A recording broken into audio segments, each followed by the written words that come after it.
How we doing, Tyler?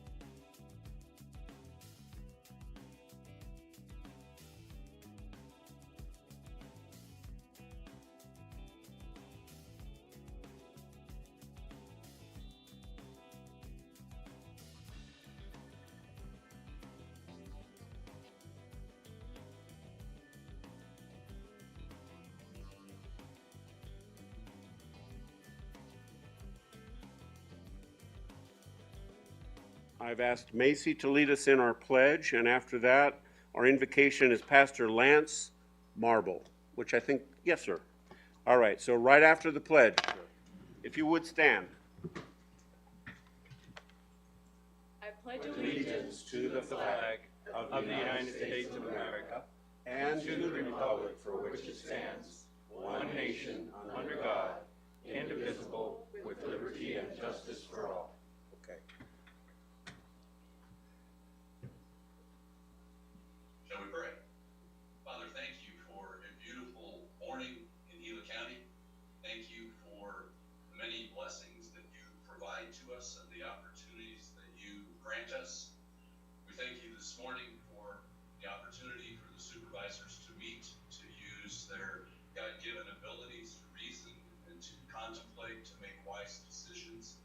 We pray, Father, that you would be with them in those decisions, that they would be ones that would benefit the most people in our county, that would also, Father, be within your will, and give them discernment and wisdom in this meeting. For us, through your Son, we pray. Amen. Amen. Thank you. Please be seated. All right. Thank you, Macy. Great job. Well, this morning we're going to start off with a presentation. Item 2A is a presentation by the town of Payson related to annual funding for the Beeline bus transit system. And we have James Menlove and Julie Leonard. Hi. Good morning.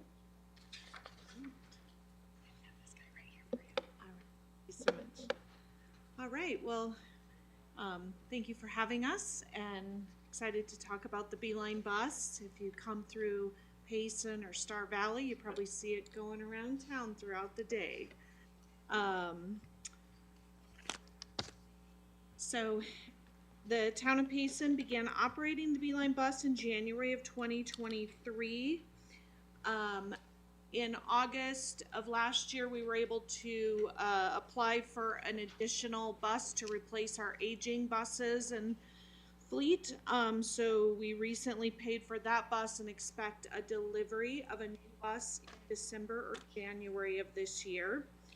And that is a grant through ADOT, and the town picks up the $23,000. The rest is picked up by ADOT and for that new bus. So of course, adding a new bus always helps us with paying for all the repairs on our older buses. So eventually that definitely saves us money in the long run. We did submit the ADOT grant for the 5311 just recently, and that will be the new grant that starts in October of 2026 through September of 2028. The 5311 grant is the ADOT grant that pays for the operations and admin of the buses. One of the successful things we've been doing for a couple of years is we have one free ride day a month. It gives people an opportunity to try out the bus, check it out if they've never done it. Sometimes people have some apprehension about getting on a public bus, and so that helps us. We did switch our days from Friday to Wednesday because it was suggested that that would be a good day by our Transit Advisory Committee because it coincides with our discount days. at the grocery store in town. So, our operations of the Beeline bus run from 6 a.m. to 6 p.m. Monday through Friday. We do have 2 routes in town. One, the blue route, primarily just goes around Payson most of the day. And there are over 50 stops on that route. Our most popular stops by far are the stores, the Walmarts, the Home Depot, Walmart, Safeway, Bash's, all of those stops, of course, are very popular, as well as up by the hospital, some of the doctor's offices in that area. We have a lot of ridership in that area too. And then our red route is, sorry, not keeping up here. Our red route runs Payson, but it also goes into Star Valley. Star Valley is actually one of our pretty popular routes. We have quite a few riders that get on in Star Valley and go into Payson for the day. We even see on that route, we frequently have some of the young people that maybe live in Star Valley and on their Fridays off or whatever want to get into Payson and be able to see their friends, go to the parks and that kind of stuff.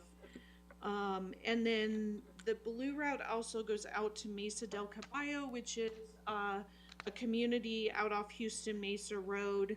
So we go out there a couple times a day too to pick up those folks. Our staffing for the bus includes myself, that oversees kind of the daily operations and the grant management portion of it. We have a full-time senior bus driver, a part-time senior bus driver, and 6 part-time bus drivers with a substitute driver to jump in when we need some extra help or somebody takes a vacation day. Probably one of the biggest highlights for us has been just the increase in ridership. When I probably presented last, I thought maybe we were kind of topping off of our increase, but since we took over in 2023, we've seen a 137% increase of bus ridership. And then this year, where again, I kind of thought we were going to top off a little bit, we actually in first quarter of this year are running 28% higher than what we were last year in first quarter.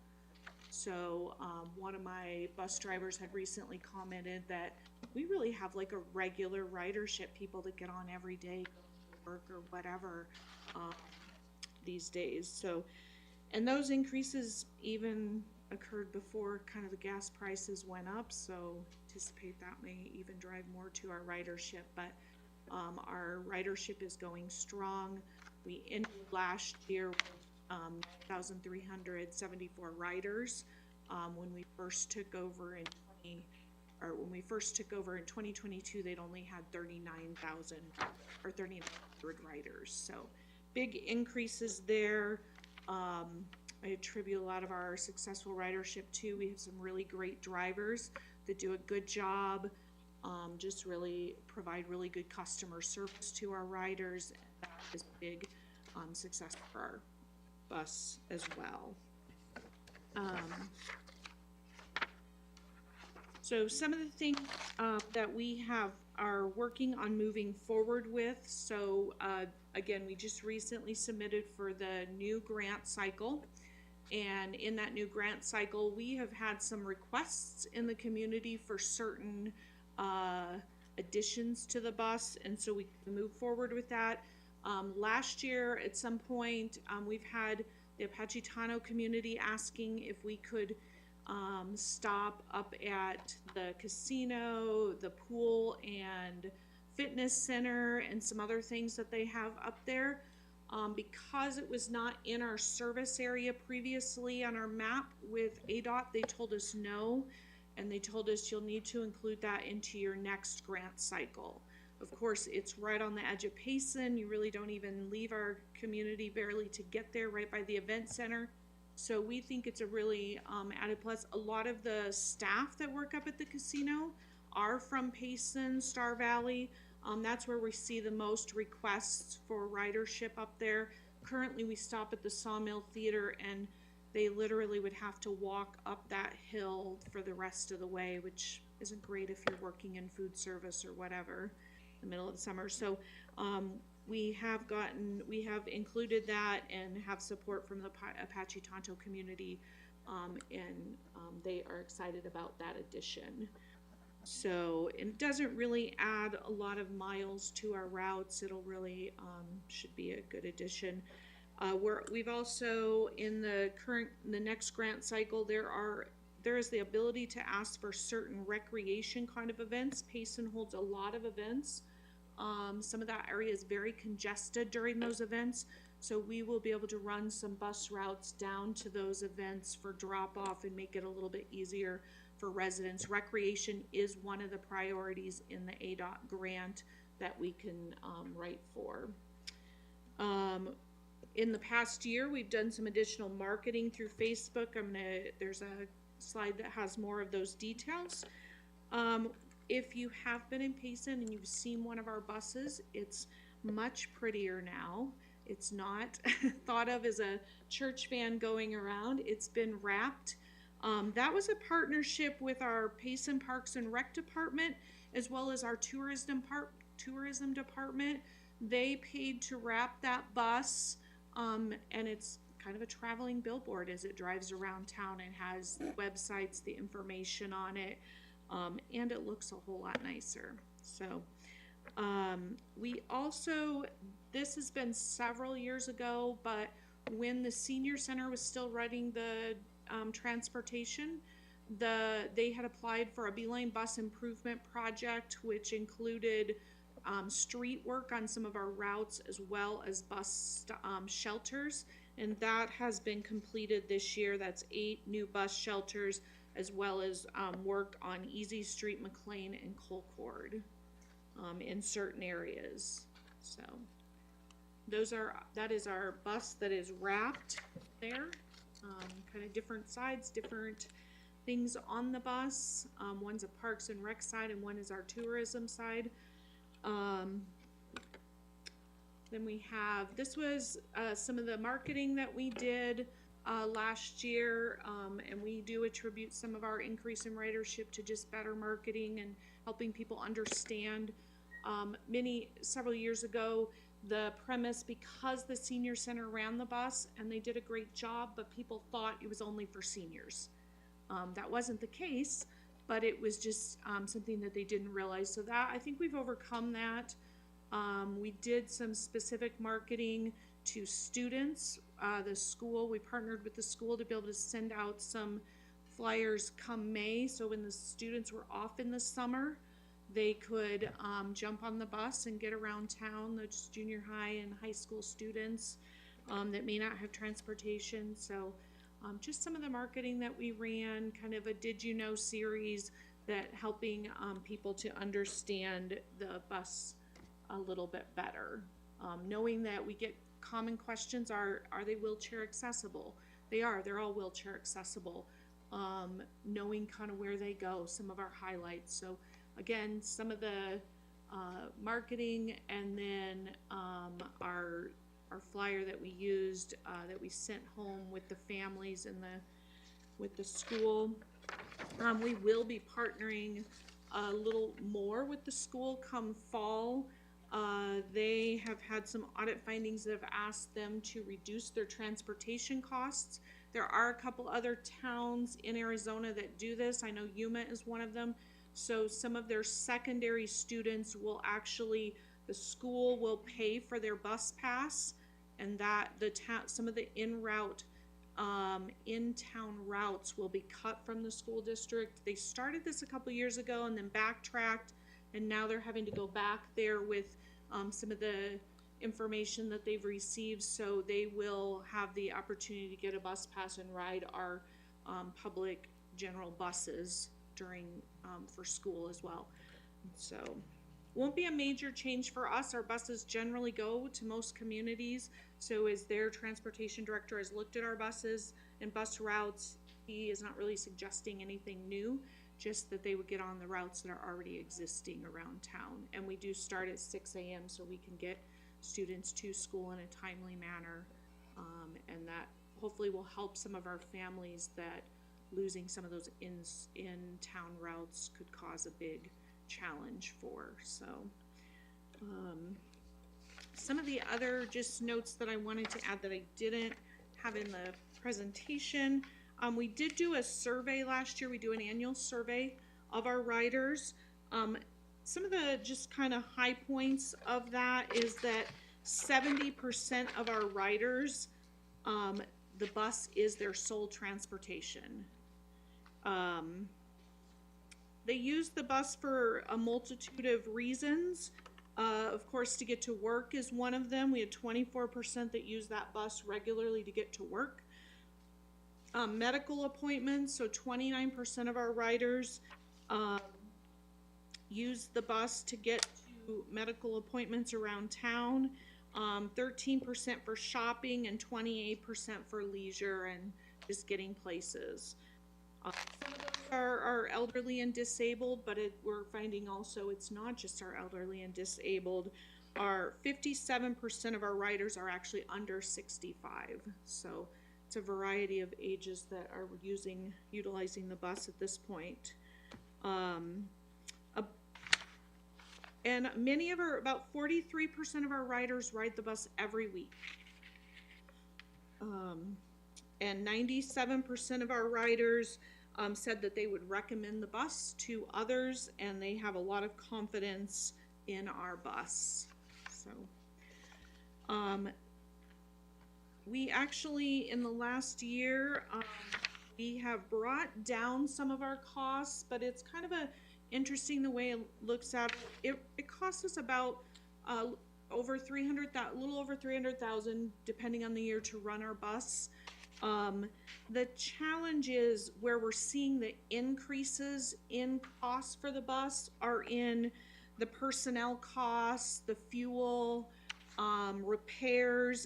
Those are, so in admin, we get an 80% reimbursement rate, but in operating, we only get a 58% reimbursement rate. And where our costs are going up are definitely those operating costs. So even though we actually had gone from, in 2023, it cost us $330,000, in 2025 is $309,000, it's not apples to apples because of that reimbursement rate that ADOT gives you for the bus. So even though our costs are going down, really what it costs to run it is going up. So our priority, we have cut a lot of our expenses, kind of cut anything extra. So our priority is paying for drivers, fuel, the repairs, and that's our focus. We've had to cut back on some of the other. The request that we made to you guys for the $73,000 is for the operations. That local share is covered by the town of Payson. Gila County has been instrumental in that, as well as Star Valley contributes as well to that local share cost. So that is what we're here requesting today, is that $73,000 for our Beeline bus operation, and I'd be happy to answer any questions. Thank you, Julie. Supervisor Humphrey. Yeah, I guess the question I have is, it sounds like you're doing a great job, and you went from 3,947 riders in 22 to 9,374 riders in 25. How many passengers does your bus hold? Our buses hold 14 at a time. We've only had a few occasions where that's an issue. Not very often, because it kind of spans, different people ride at different times. Sort of some of our elderly that rely on it for shopping and things like that, they tend to ride midday, and you have some of those that are employed, or like the school kids that might ride would be more likely to ride first thing in the morning and more later at night. So you kind of see different populations throughout the day on the bus. Yeah, it just seems like, if you're gonna start doing school and get with, the tribe and things of that nature, that, that you're gonna have a lot more people in the future than you do now, so. We hope so. Okay, that's all. Sounds like you're doing a great job. Thank you. Supervisor Klein. Julie, thank you. You guys are doing a good job. Thank you. your numbers are really coming up, and I would imagine once you start going to the tribe up there, you're gonna see another dramatic increase in numbers. Mr. Minlove, haven't we been paying this 70,000 from about the beginning? Mr. Chairman, Supervisor Klein, yes, we contribute 73,000 both to the Copper Mountain Transit System here in town here, and 73,000 to the Beeline bus. And that's been the same amount for several years. Are we reaching a point in time where maybe we need to evaluate that and see if maybe somewhere along the way we can throw in a few more dollars? Mr. Chairman, Supervisor Klein, in all honesty, I would appreciate not doing that this year. No, I'm not saying this year. I'm Okay. just saying along the way, though. You know, I remember when I first took office and this was a big discussion, numbers weren't anywhere close. You guys were just kind of getting started, and we were a big player in all that too as well. And so, but now I see where there has been a huge need for it, and I totally see where you're coming from on your operation costs. That is a big hit, and not only for this bus but for the one here too, I'm sure. So, anyway, thank you, Julie. You're welcome, thank you. Yeah, thank you, Julie. Could get a flatbed trailer, put some hay on the back, and tow that. Yeah, people just jump on that. So, all right, well, with that, I'll call for motion.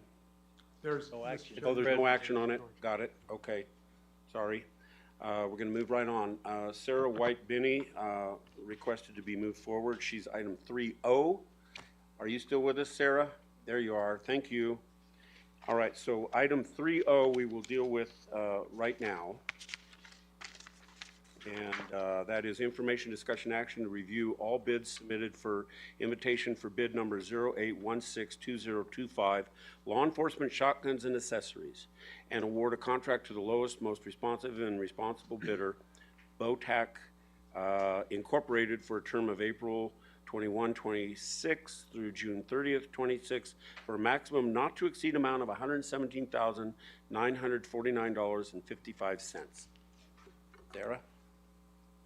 Thank you, Chairman, members of the board, and thank you for moving the item up. I appreciate it. This is the last step in the process for board approval in standardizing our shotgun project for the Gila County Sheriff's Office. We worked with finance to go through all of the steps. We had 2 bidders, and this is accepting a bid with BOTAC Incorporated, who after review was the lowest, most responsive and responsible bidder. With that, I can take any questions. Thank you, Sarah. Supervisor Humphrey. I guess it doesn't matter, but what make or model of shotguns were they bidding on?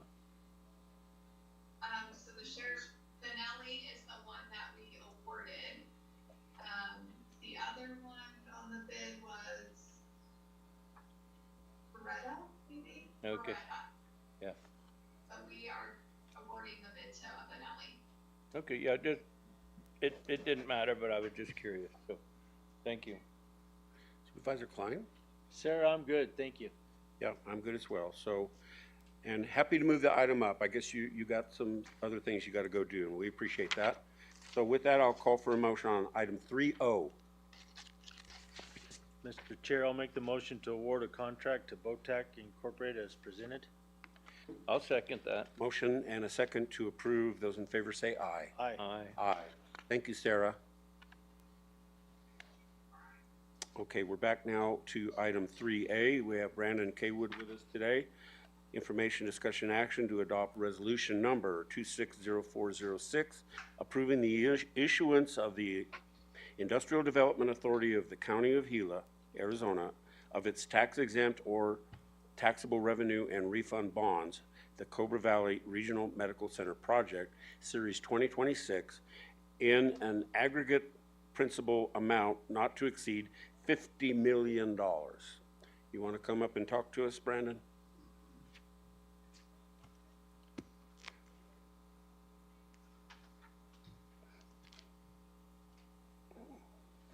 Good morning. My name is Brandon Kaywood. I am an attorney with the law firm Nixon Peabody, and I am counsel to the Gila IDA. That motion, or not the motion, but you hit on what we're here to talk about. And at the conclusion of my remarks, I'm going to invite the IDA president, along with the folks from Cobra Valley, to discuss their roles and the project generally. And at the end of that, we're available for questions as well. The county's role, and the reason that I'm here, is twofold.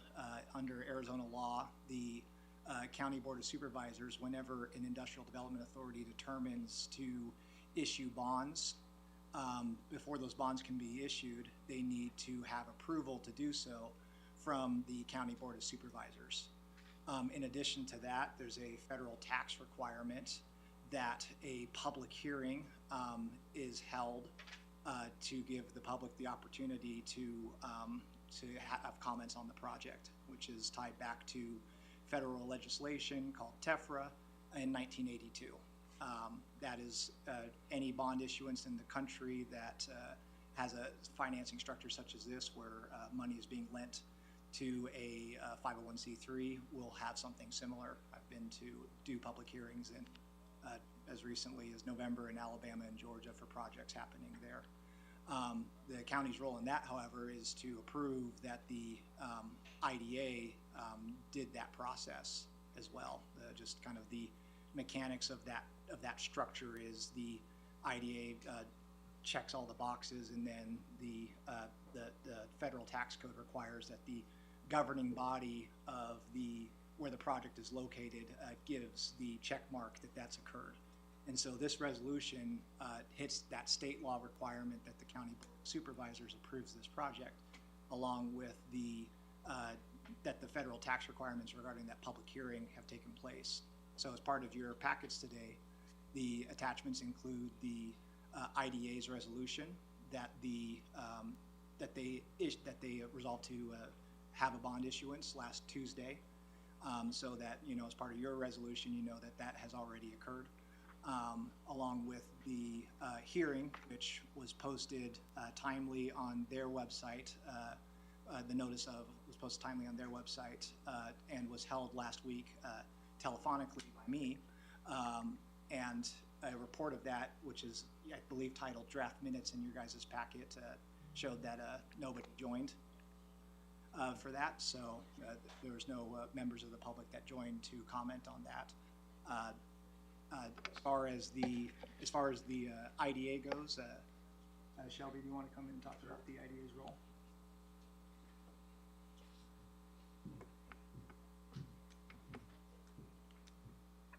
Tell us your name again, sir. My name is Shelby Barrodell. I am the chair at the Gila County IDA. Good morning to you guys. Morning. What I've got here is kind of a general mission statement of the IDA, which I think is important to cover, and then I'll give kind of my take of that. The Gila County Industrial Development Authority is committed to expanding economic development and business enterprise for Gila County, Arizona. The primary mission of the IDA is to secure and apply resources that promote retention, expansion, and attraction of business and commercial enterprises in Gila County, and to expand employment opportunities. And I think that we're covering all of those bases here with this bond. I'm sure that you guys will have financial questions and burden questions about responsibility for repayment and things like that. I think we've done our due diligence as the IDA to make sure that we are not subject to those liabilities, and that what we're doing instead is providing Cobra Valley Hospital, which I think is an asset to our community, the preferable resources they need to continue providing quality resources to our community. We do financially benefit from this as an IDA. It's not the mission of the IDA, obviously, but what we gain from this, we put back into a revolving loan account for small business loans. We've issued a small business loan as recently as maybe January, I think it was, this year, for a small trash cleanup business. And I think that overall this is a sound decision for us as IDA and even Gila County to say, let's take our advantages for tax purposes, get bonds from the market, help the hospital expand in the way they need to, and then use proceeds from that transaction to further other small businesses with loans. Okay, Any more? That's all I got on it. okay, very good. Well, let's find out if we have any questions for you. Supervisor Humphrey? I don't have any questions. My hat's off to the IDA. Thank you very much, because I can remember back years ago when they were doing huge bonds for the mines and construction in our local area.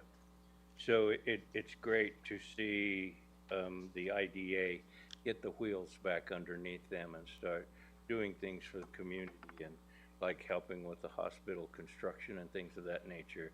It's, you know, you were developed to help do things that we can't. And so it's great to see the IDA doing things to help our community grow and help businesses do the things they need to do. Sure. Thank you. Supervisor Klein? Shelby, I'm good. Sounds like you guys have done your homework on this and you're good to go, so Okay, good. I appreciate it. Would you guys have any questions for Brandon? No, I just maybe clarify a little so that I understand. So we're just giving permission for the bond to go through. That's what we're doing today. Think of yourselves as the gatekeepers. You're not, Okay. not responsible for the debt or anything like that, but they can't, Yeah. they can't issue it without your approval. And sir, the IDA, if I remember right, there was some discussion that I heard that your funds were kind of depleting, getting lower and lower, and so this is going to help. It certainly will help us continue our efforts in other areas of the community, yes. Yeah, okay, good. So it's kind of a win for everybody. Yes, sir. All right. And Mr. Chair, I also like to thank the hospital for working with the IDA, because I'm sure you had lots of choices in where to reach for your funding. So I want to thank you very much for working with the IDA as well on this project to keep it in the community. Thank you very much. So we have some people, I know you, and from the hospital here too, so that's great. Any more questions? Okay, then I'll call for a motion. Yeah, Mr. Chair, I move to adopt resolution number 26-04-6. I'll second that. Motion and a second to approve. Those in favor say aye. Aye. Aye. Aye. Thank you very much. Thank you, gentlemen. Thank Right. you very much. All right. Our next item is item 3B, information, discussion, action. Yes, sir. If I can, the purpose of this was a public hearing, so The public hearing, it was held? the public hearing was occurred last week. Okay. And so part of this resolution was to approve that public hearing occurred. And so the minutes that were included that I signed, show that I, opened the public hearing last week at the IDA and held it. So it's approving the public hearing. Thank you. With that clarification, Mr. Chairman. Okay, thanks for keeping us straight. All right, 3B.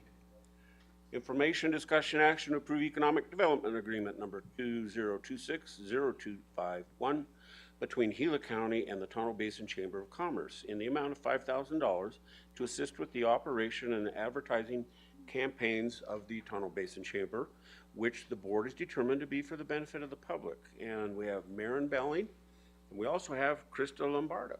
Yes, good morning, Mr. Chair, Supervisor Humphrey, Supervisor Klein.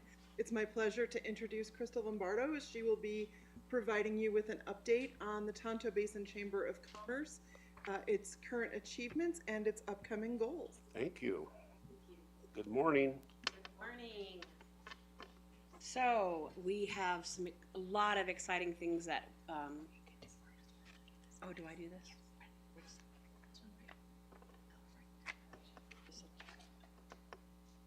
Okay, there's our board. So, in 2025, May 1st, I became the Tonto Basin president for the chamber. Yeah. All of the faces that you see there they work full-time jobs. We're all volunteers. We do not have an executive director that is a paid position.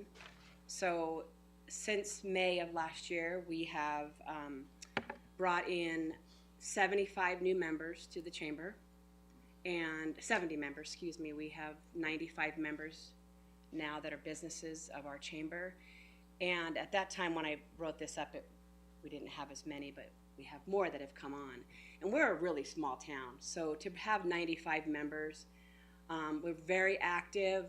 We've launched a newsletter last year that goes out for the community, and people really look forward to getting that newsletter. We have it digital, where we email it out. We print it so that it goes to the different places and people can pick them up. That some like the hard copy rather than just a digital of it.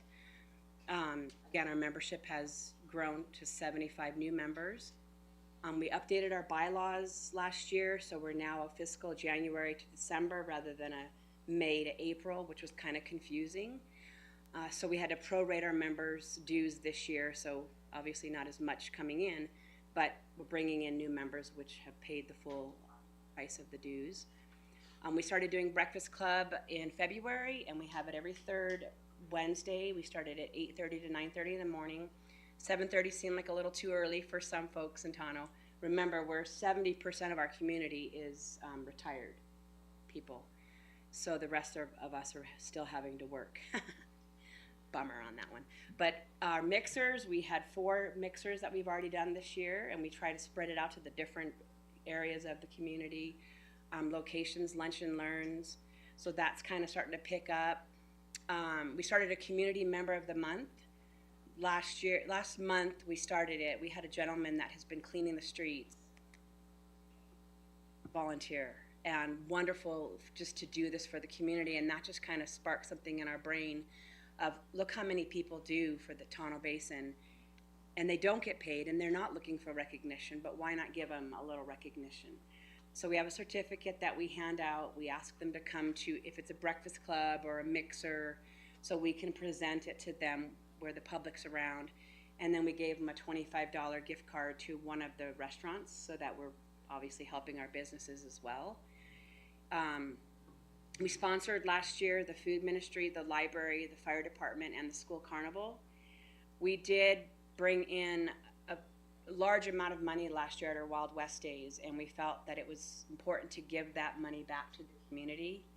And so that's why we were able to sponsor the food ministry, the library, and the fire department and school carnival. We co-hosted Wild West Days this year. That's our biggest fundraiser for the chamber. And the poker part of it is all the bar that puts it on, but we are the silent auction, live auction, the raffles and those types of things that will help us through the year to be able to make improvements on the chamber and do things for our businesses. Our goals for 2026 is to bring in 20 new members. Right now we have 8 new members that have come on this year, so I have to get got 12 more to bring in. We've had ribbon cuttings for businesses. We've had 4 ribbon cuttings since May 1st.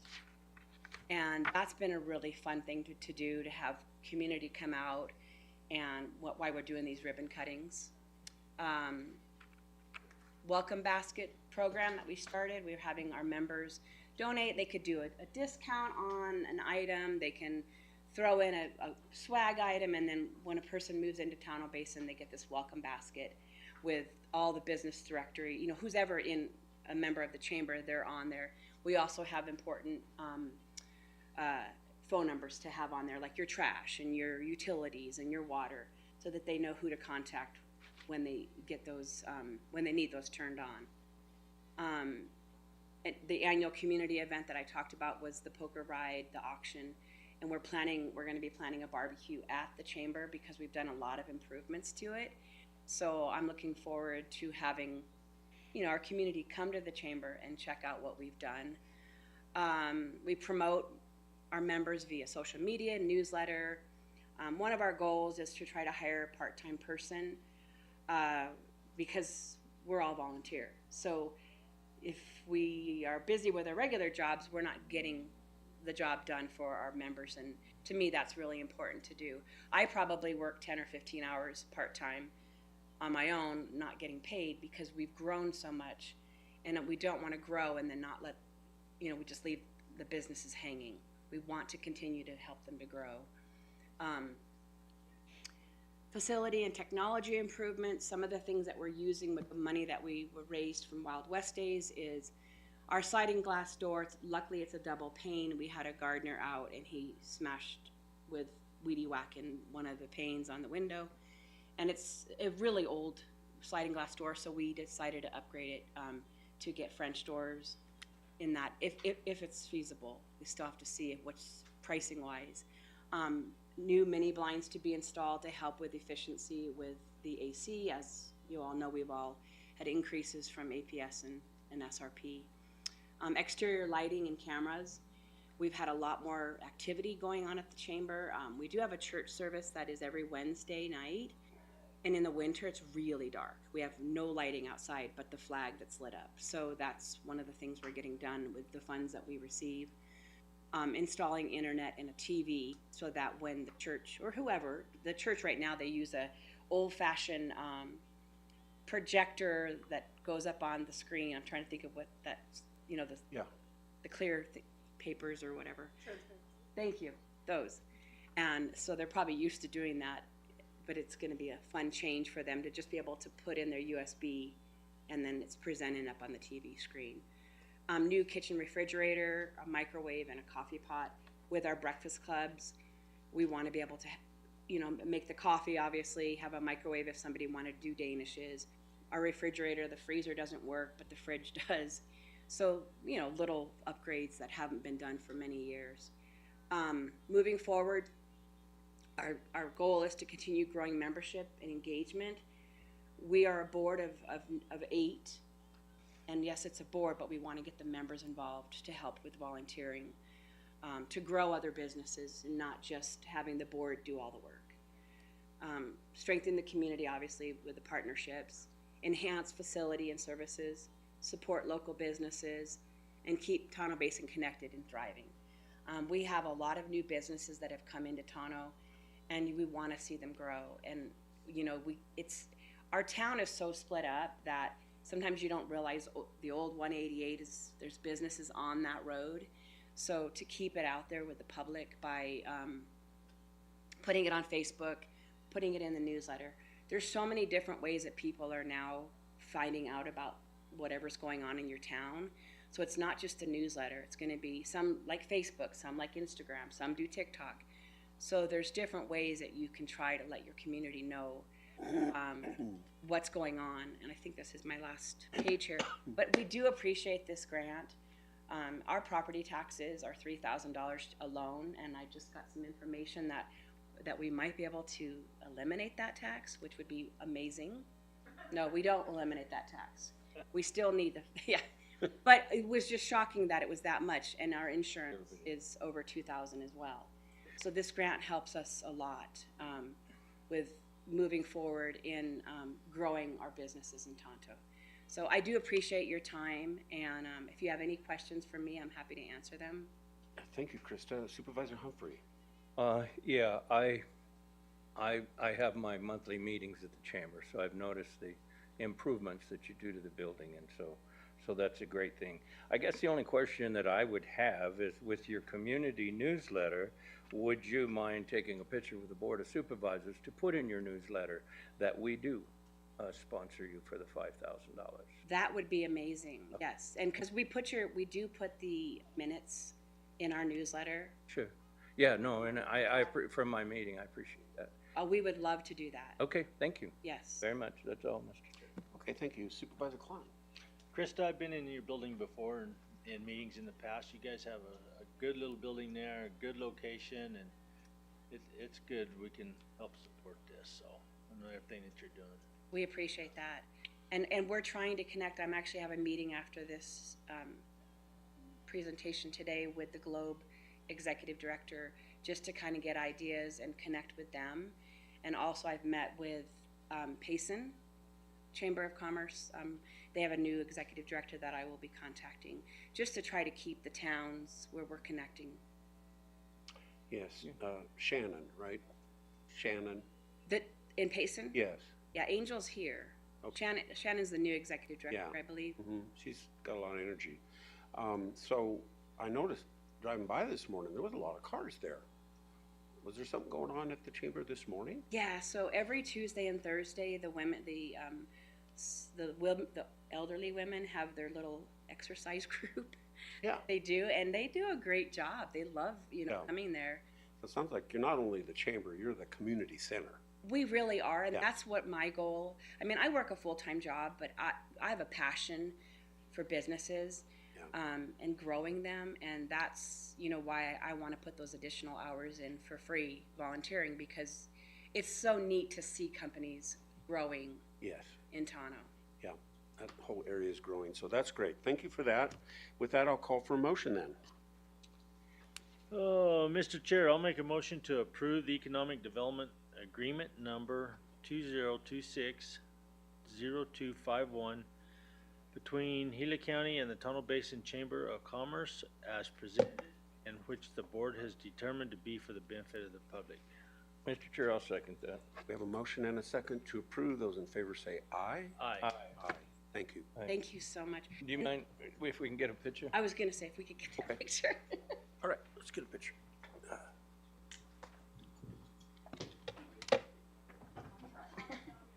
Where am I? Okay. Sorry, I should have pointed that out.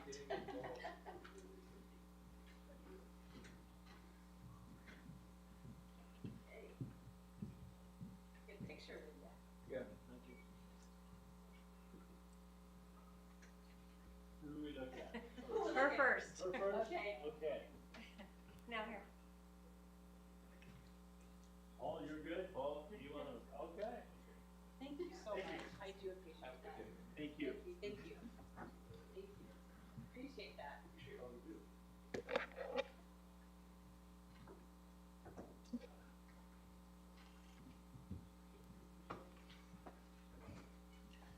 Okay.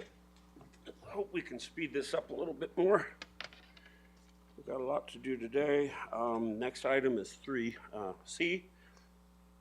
And information discussion action to approve economic development agreement number 2026-0258. It's between Gila County and the Payson Rodeo Committee, incorporated in the amount of $20,000 for cost related to promoting the Gary Hart Rodeo, Memorial Rodeo, and the world's oldest continuous rodeo, which the board has determined to be for the benefit of the public. Now, I know my name's here, but it's not my item.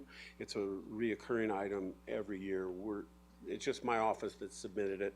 And we do have Dan Weil with us, who is the El Presidente of the Rodeo Committee. Good morning, Dan. Good morning. Thank you, Mr. Chairman and Board of Supervisors.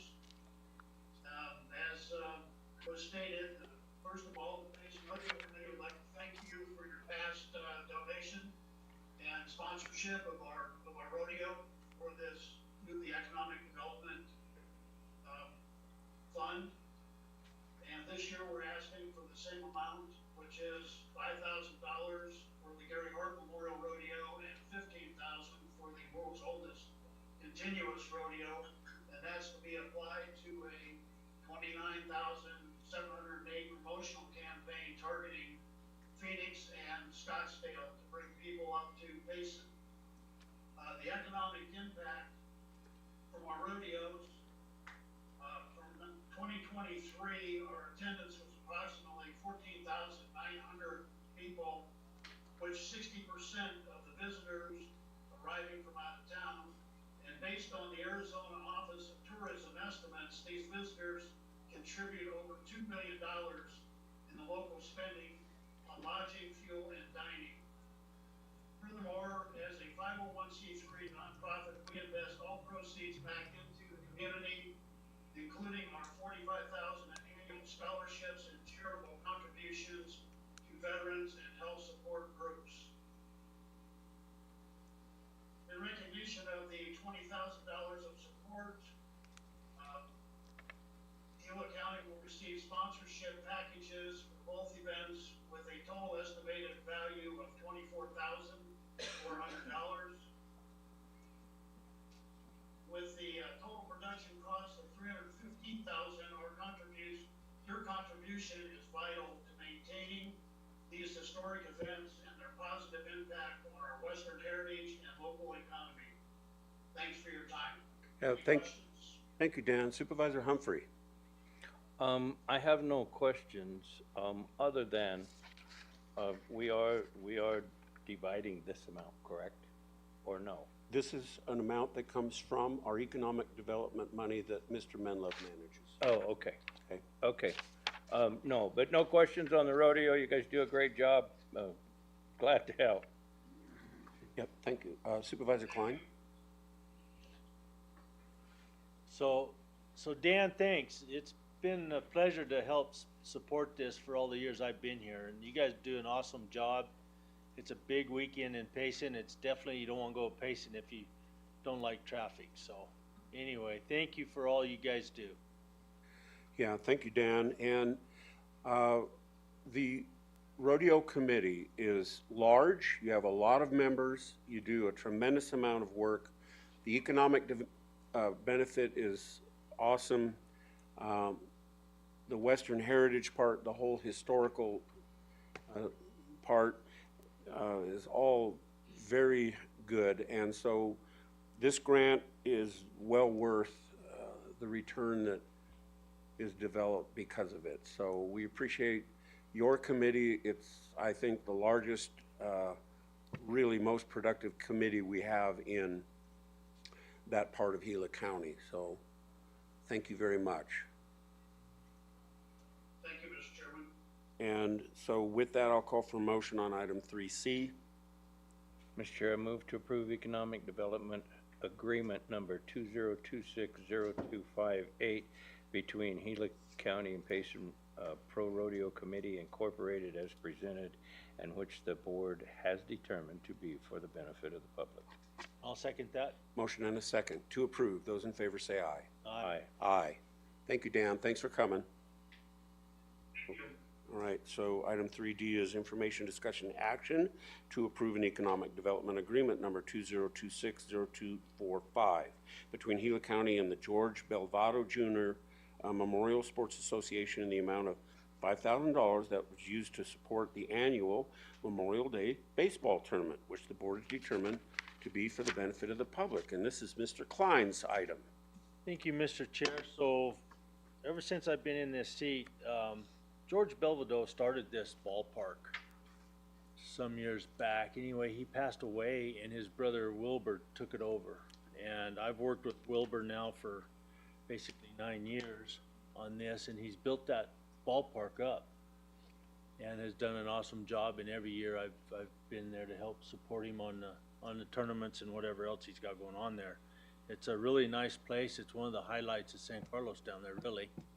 And matter of fact, I just had a discussion with the chairman about it the other day, and it's a real good addition to San Carlos. Chairman of the tribe. Huh? Chairman of the tribe, yes. Yes. Yeah, not you. Let's clarify that real quick, Joe. Yeah. So, anyway, any questions, I'd be happy to answer. Sure, thank you, Supervisor No Humphrey. questions. Okay, I don't have any questions, so. And this is out of my constituent. All right, so with that, I'll call for motion. Mr. Chair, I'll make the motion to approve Economic Development Agreement number 20260245 between Gila County and the George Belvedere Jr. Memorial Sports Association as presented, and which the board has determined to be for the benefit of the public. Mr. Chair, I'll second that. Motion and a second to approve. Those in favor say aye. Aye. Aye. Aye. Item 3E is information, discussion, action to approve Economic Development Agreement number 2026-0240 between Gila County and the Arizona Alpine Trail Incorporated. It's in the amount of $2,000 to assist in the creation of a 704-mile Arizona Alpine Trail, which the board determined to be for the benefit of the public. Supervisor Humphrey. Yeah, we, with the development of the Discover Gila County, there's a lot of people come to use our trails and quads and everything else, and so it helps bring a lot of people. And so this trail, I think, would be a great benefit for the people that are here and like to recreate and hike these trails. There's one taken off right there at Roosevelt Dam, and you can see that there's been a lot of work done to that for horses or people walking a different trail. And so anyway, that's what it is. I think it'll help create a lot more outdoor activity here. So any questions? Okay, thank you, Supervisor Klein. Tim, who maintains that trail? Do you know? Volunteers maintain that trail. Yeah, I believe part of it that takes off there at Roosevelt on that particular trail is Fernando Shipley. He does X amount of miles, and they have volunteers who enjoy hiking that keep the maintenance up and the brush down and things on those trails. Oh, good deal. That's the only question I have. Is this the same trail is being promoted by gentlemen to create an ATV trail across Arizona? Could be, Could be. yes. I can't remember. Yeah, I'm not sure. So anyway, I really don't have any questions. So with that, I'll call for motion. Okay, I move to approve economic development agreement number 20260240 between Gila County and Arizona Alpine Trail Incorporated as presented, at which the board is determined to be for the benefit of the public. I'll second that. Motion and a second to approve. Those in favor say aye. Aye. Aye. Aye. Item 3F, information, discussion, action to approve another economic development agreement number 2026-0246 between Gila County and Pinal Mountain Foundation for higher education in the amount of $1,000 to assist in awarding scholarships to deserving students in Gila County, which the board is determined to be for the benefit of the public. Supervisor Humphrey. Yeah, again, I don't mind giving them this much to help sponsor. They do a lot of fundraisers, car shows and things of that nature to be able to offer scholarships to individuals. And I feel anybody that gets scholarships and go to school will definitely help give back to our community. So to me, that's money well spent for someone to help get an education. Yeah, thank you for doing that, Supervisor Humphrey. I'm I sorry, get mine. Supervisor Klein, that's right. Thank you, Mr. Chair. No, I'm good. I think that's a good cause. That's good. Okay, thank you. I don't have any questions. So with that, I'll call for a motion. Mr. Chair, I'll make the motion to approve economic development development agreement number 2026-0246 between Gila County and Pinal Mountain Foundation for higher education as presented, in which the board is determined to be for the benefit of the public. I'll second that. Motion and a second to approve. Those in favor say aye. Aye. Aye. Aye. All right, great. Now, we're getting to the Shara Cassie show. So, just to let you know, Shara, I talked with our, Charlotte this morning to see whether or not we could make this process any easier. So she's gonna try and look into that to see, because I have to read the same sentence over and over again. Yeah. Okay, so anyway, she's gonna look into that. She's gonna see whether we can make this go, because it looks like you're just gonna keep coming back. I think so. Yes, okay. All right, so item 3G, information, discussion, action to approve or deny petition for redemption of exemption waiver from Vicky Martin petitioning to have the individual tax exemption on parcel 3023821A, which is deemed waived by the Arizona Revised Statute, redeemed for tax year 2026. Thank you, Mr. Chair, members of the board. One stat that I would like to read before I talk about Ms. Martin, and based on some comments and questions that came about in my last presentation, of all of the organizational exemptions that we have in Gila County, 61% of those are in southern Gila County. And of all the individual exemptions we have, 65% are in southern. Okay. Now, as a reminder, property tax exemptions are governed by the Arizona Revised Statute Title 42 and applied by the assessor's office according to qualification. When we are in the annual application period from January 1 to March 1st, we process those qualified applicants and apply the exemptions they qualify for without pause. It's only when the applicant qualifies outside of the application period that statute dictates we come before you guys and present their application so that you can backdate it for the current year. Okay, so your approval or denial today does not apply to the applicant being qualified, it only applies to whether their qualification goes for this year. All qualifying taxpayers met an income cap of either $39,865 if you don't have children, $47,826 due, and all non-veteran qualifying taxpayers met a property valuation cap of $36,454. Okay, I know those were some of the questions last go around. Okay, so, under Arizona Revised Statute 42-1111, Vicki A. Martin qualifies for a partial property tax exemption as a widow. Ms. Martin did not file her application prior to March 1st because she was unaware of the program. Her property is in Payson. Her primary assessed value is $33,525. That would be reduced by the $4,873 allowable exemption, taking her to $28,652, and she would get a tax forgiveness of approximately $500. Okay. Question, Supervisor Humphrey. Yeah, I did pull up a lot of this through it, and some of it I understood, some of it I didn't, because it refers to other things, and I could be there for days. But anyway, I guess what I'm wondering is, last month you came with us, last meeting you came with us about 6. You're having about 6 now. How many people, I guess, have qualified that don't come to us, that they did it in the time frame that they were supposed to? A lot. I don't have. Okay, okay, a lot. So A lot. we're a county that lives on 3.5% of our tax base. Sure.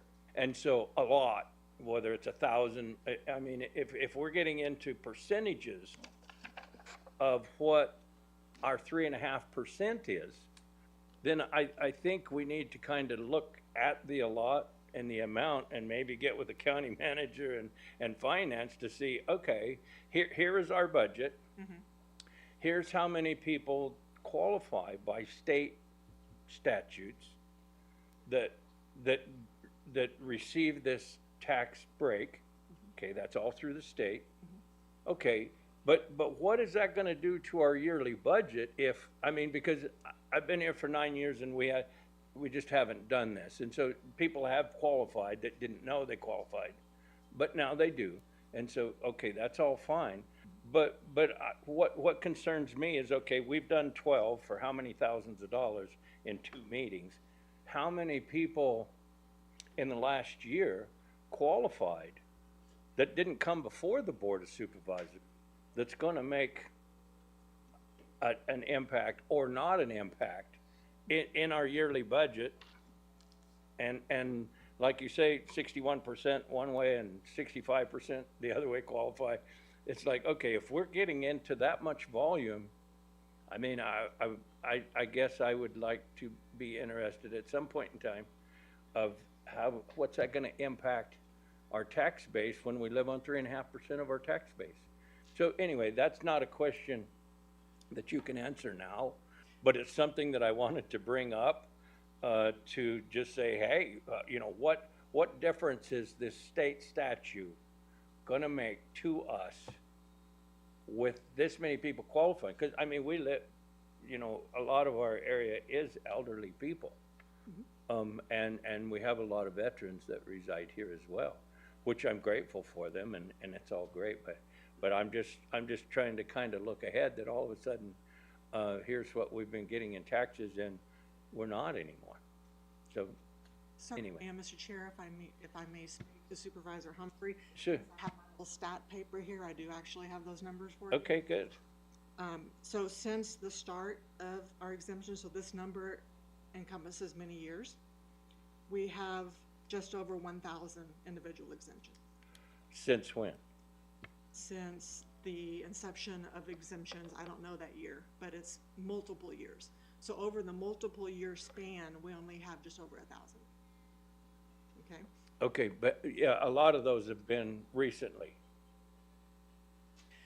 There's a little upswing on it because of the 100% on the veterans. Okay. And on the second point that you made on the dollars, we're looking at anywhere between $300 and $600 of savings to the taxpayer. Sure. Okay. Now that obviously that's not the 100% exempted veteran because they get the whole ball of wax. But for everyone else that gets an exemption, it's between $300 and $600 that the county would be losing from, or not the county, but all the taxing authorities combined would be losing from a taxpayer. Right. Yeah. From our college to our fire departments to. Yeah, each would get a little Yeah, that don't anymore, which makes a big difference in rural Arizona. Okay, that's asked and answered, and just trying to look ahead a little. Okay, good questions. Thank you. You're welcome. Supervisor Klein. So I honestly like it when these people qualify for this and we can give it to them. I do too. So, but Joe, I got a question for you. If this is in state statute and people that actually qualify for this exemption, redemption or exemption, why do they give us the option of approving it or denying it? Mr. Chairman, members of the board, these folks that have missed the deadline then are able to go to the assessor's office and work with the assessor's staff, and then the Board of Supervisors has discretion to grant that, Okay, that waiver or not. I got That's you the way now. the state law is written. But otherwise, those people would, had they filed their application timely, would have been granted the exemption that they're entitled to with the reduction that they were entitled to. Okay, thank you, Joe, I get that. Because of the way law is written, the discretion moves to the board to grant or deny that relief. Okay, Correct, and if I may, what we're doing here has been a part of statute for a long time. My predecessors, I guess, were not aware of it, so that's why me being here in my term, the first that you're seeing all this, because I am aware of it, and so I want to give those exemptions to people that are deserving of it. And as Mr. Albo indicated, you're not approving or denying their exemption. They get that by statute. You're approving or denying the time of when they get it, this year or next year. And then they get it forever. right. No, I got it now. I spaced that one part right there. Yeah. Missing the deadline, so, no, that's good. Good, Mr. Chair. Okay, thank you, Shara. So, anyway, item 3G, Vicky Martin is the particular person on this. So I'll call for a motion. Mr. Chair, I move to approve a petition for redemption of exemption waiver for Vicky Martin for tax year 2026. And I'll second that. Motion and a second to approve. Those in favor say aye. Aye. Aye. Aye. Item 3H, information, discussion, action to approve or deny a petition for redemption of exemption waiver from William Bolt Jr., petitioning to have the individual tax exemption for parcel number 304-49007B, which is deemed waived by Arizona Revised Statute, redeemed for the tax year 2026. Thank you, Mr. Chair, members of the board. William Bolt Jr. qualifies as a widower. He was unaware of the program, which is why he didn't get it in on a timely fashion. His property is located in Payson. Primary assessed value is $24,513, less the allowable exemption brings him down to $19,640 and a savings of $100. Okay, thank you. Supervisor Humphrey, No question. Supervisor Klein. Good to go. All right, we'll call for motion. Mr. Chair, I'll make the motion to approve a petition for redemption of exemption waiver from William Bolt Jr. for tax year 2026. I'll second it. Motion and a second to approve. Those in favor say aye. Aye. Aye. Aye. Item number 3I, information, discussion, action to approve or deny a petition for redemption of exemption waiver from William J. Barkley. He's petitioning to have the individual tax exemption for parcel number 304-31005C, which is deemed waived by the statute, redeemed for the tax year 2026. Thank you, Mr. Chair, members of the board. William J. Barkley qualifies for a partial exemption as a widower. He was very sick during the application time frame, which is why he didn't make it in. His property is located in Payson, assessed value at $21,292, savings, the allowable, deducted from that, bringing it down, and he'll have a forgiveness amount of about $680. Okay, Supervisor Humphrey. Yeah, the only question I have is for waiver for William J. Barkley, and in my paperwork, it's moved to approve petition a redemption for exemption waiver for Mary F. Lowe. And so I'm not sure if you look at That's what I got too. and so I'm not sure. And I don't mind using, for William J. Barclay's name in that, but I don't wanna exclude Mary F. Lowe if that's something. Charlotte, I is this need. is it a typo? Okay, so if you could, any suggested, motion would include William J. Barclay, Okay, not Mary F. Lowe. okay, Correct. that's the only question I had, and so I'm good. Okay, Supervisor Klein. No, I'm good. Okay, with that, I'll call for motion. Okay, I move, to approve a petition of redemption of exemption waiver for William J. Barclay for tax year 2026. I'll second that. Motion and a second to approve. Those in favor say aye. Aye. Aye. Very good. On to J, information, discussion, action to approve or deny petition for redemption of exemption waiver from Eva Maria Olson, petitioning to have the individual tax exemption for her parcel 30420-095, which is deemed waived by the state statute in year 2026. Thank you, Mr. Chair, members of the board. Eva Maria G. Olson qualifies for a partial exemption as a widow. She was unaware of the program, which is why she didn't file timely. Her property is located in Payson. Primary assessed value of $8,911, which the allowable exemption cuts that in half and gives her a savings of approximately $600. Okay, Supervisor Humphrey. No questions. Supervisor Klein. Good. You said her assessed value is $8,000? $8,900. Okay. So it brings it down to $4,000. Okay, all right, thank you. I'll call for motion. Mr. Chair, I'll move to approve a petition for redemption of exemption waiver for Eva Marie Olson for tax year 2026. I'll second that. Motion and a second to approve. Those in favor say aye. Aye. Aye. Aye. K, information, discussion, action to approve or deny petition for redemption of exemption waiver from Virginia Bear, petitioning to have the individual tax exemption for parcel 208-05343 is deemed waived by the ARS, redeemed for tax year 2026. Thank you, Mr. Chair, members of the board. Virginia Bear qualifies for a partial exemption as a widow. She was waiting on her income tax return to be finalized, which is why she was not timely. Her property is located in Globe. Her assessed value, $13,105. Remove the allowable exemption from that, takes it down to $8,232 for a savings of approximately $500.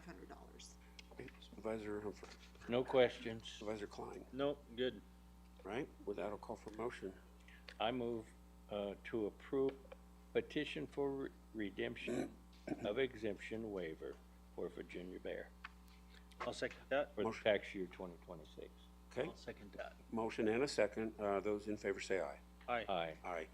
Item L, information, discussion, action to approve or deny a petition for redemption of exemption waiver from John Altman, petitioning to have the individual tax exemption for parcel 302-36568. It's deemed to be waived by the ARS for tax year 2026. Thank you, Mr. Chair, members of the board. John Altman qualifies for a full property tax exemption as a 100% disabled veteran. He was waiting on necessary paperwork from the VA file. His property is located in Payson. The assessed value is $12,122, which is completely wiped out, and that gave him a tax forgiveness just under $1,500. How much? $1,500. $1,500. Supervisor Humphrey. No question. Mr. Klein. I'm good. Thank you. I'll call for motion. I'll make the motion to approve a petition for redemption of exemption waiver from John Altman for tax year 2026. I'll second. Motion and a second to approve. Those in favor say aye. Aye. Aye. Aye. Last one, Shara. Item 3M, information, discussion, action to approve or deny petition for redemption of exemption waiver from Brenda Sue Tab Martin, petitioning to have the individual tax exemption for parcel number 304-07005B and deemed waived by the ARS for tax year 2026. Thank you, Mr. Chair, members of the board. Brenda Sue Tab Martin qualifies for a partial exemption as a widow. She was unaware of the program, which is why she didn't timely file. Her property is located in Payson. She also has a property in Maricopa County, and part of the statute is that the assessed value of all properties that they own is taken into consideration to be under the statutory caps. She is still under the cap, even with both of her properties that she owns. So for Gila County's purposes, her assessed value is $10,355. Remove the allowable exemption, that leaves her $5,482, gives her a tax forgiveness of just over $500. $500. Thank you. Supervisor Humphrey. No questions. Supervisor Klein. Wow. Okay, I'll call for motion. Chair, I move to approve the petition of redemption of exemption waiver for Brenda Sue Tab for tax year 26. I'll second that. Motion and a second to approve. Those in favor say aye. Aye. Aye. Thank you. Thank you. Thank you very much. All right. Item 3N is information, discussion, action to authorize the advertisement of requests for proposal number GILRFP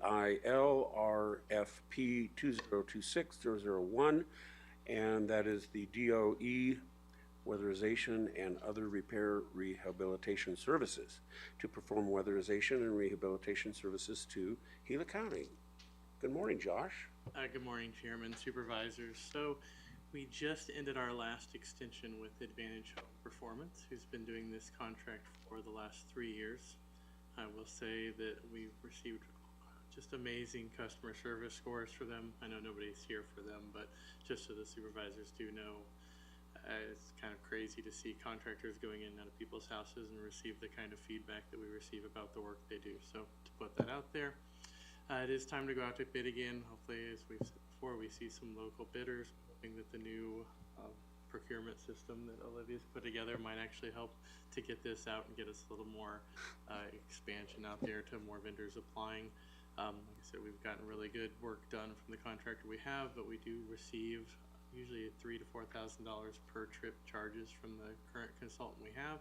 So if we had other local bids or other bidders, we could probably do things more efficiently and get more homes covered. So hopefully this gets out there and we're able to get more, just so everyone's aware. So typically this is one that we receive money from lots of different pots of money. So we get money from the Department of Housing, Department of Energy, from all the utility providers, from CDBG funds from the state. So this is just a whole bunch of different pots of money that go together that in the last 3 or 4 years is typically between like $570 and right towards the end of COVID, like $870,000, $880,000 a year. So that's about the amount of money that goes out. Typically we do some of the projects with local vendors when they're like just primarily HVAC or some other kinds of work that it can be bid locally, but for most of it, so probably 75–80% of it goes out to these ones that we contract out with. Thank you, Josh. Supervisor Humphrey. I have no questions, and thank you, Josh, for working with the locals that you can, and I understand that you can on the weatherization certification on others, and we don't have anybody that I know of local that has reached out for that, but hopefully someday there will be, so thank you for working on that. Thank you. Supervisor Klein. Thank you, Josh. Yeah, thank you. With that, I'll call for motion. Mr. Chair, I'll make the motion to authorize the advertisement of requests for proposals number GILRFP 2026-001 as presented. I'll second that. A motion and a second to approve. Those in favor say aye. Aye. Aye. Aye. Thank you, Josh. All right, we've already dealt with item 3O. We're going to go on to item 3P, information, discussion, action to certify the collection amounts for the Superior Court, $862,713.95 for the Payson Regional Justice Court. The Superior Court was at. The Payson Regional Justice Court is $708,590.63, and the Globe Regional Justice Court $789,247.22 for fiscal year 24 through 25, and authorize the chairman's signature on the certification form. Maren. Thank you, Mr. Chair. Good morning, Supervisor Humphrey, Supervisor Klein. This is certifying the report we received from the County Treasurer's Office, which reports the collections for Superior Court, Payson Regional Justice Court, and Globe Regional Justice Court. and requesting chairman's signature on the certification form. Thank you. That's a lot of money there. That is a lot of money. We have a very busy court system. Yes. Supervisor Humphrey. No questions. Okay, Supervisor Klein. I'm good, thank you, Mayor. I'm good too, so we'll call for motion. Mr. Chair, I move to certify the collection amount for the Superior Court, Payson Regional Justice Court, and Globe Regional Justice Court for fiscal year 2024-2025, and authorize the chairman's signature on the certification form. I'll second that. Motion to approve and seconded. Those in favor say aye. Aye. Aye. Thank you. Maren. All right, let's go on to item 3Q, information discussion action to approve amendment number 4 to contract number CTR 063770, digitizing permit and parcel files with Iron Mountain Incorporated for renewal of the Insight software subscription for the period of July 1, 25 through June 30th, 26 in the amount of $11,931.84. Good morning, Randy. Morning, morning Supervisors. So as you remember, this is part of the digitization of all the files we went through. That has been completed. This is a program that lets you view the scans. There were some errors in the contract as far as when they ended and stuff. That's why we're coming kind of at the end of it. We had to get it renewed and go through all that process. That's been done. You guys have approved that. So now we're paying for that program of $11,000. Excuse me.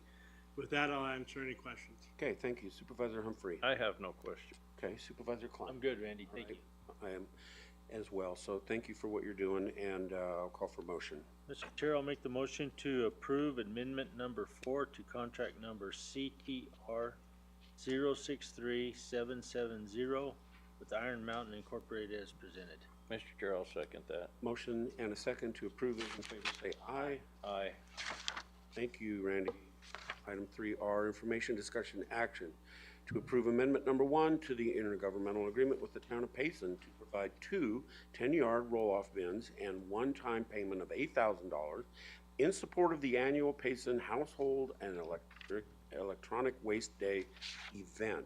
Good morning, Matt. Good morning, Mr. Chairman, Supervisor Humphrey, Supervisor Klein. Thank you for the time. This item is being brought to you at the request of the town of Payson for us to partner with them on the household hazardous waste and electronic waste disposal. This is a program that they've been offering since 2021, and we've been helping them with that since then. This agreement is the amendment for this one is to specify that we will provide 2 10-yard roll-off bins and a donation of $8,000 to help support the event. And this is for Payson. We have not been, the City of Globe hasn't approached us for doing it here in the City of Globe, but we're willing to do that if they were to approach us with. Okay. Be happy to answer questions. That was going to be my question. The $8,000, does that come out of general fund?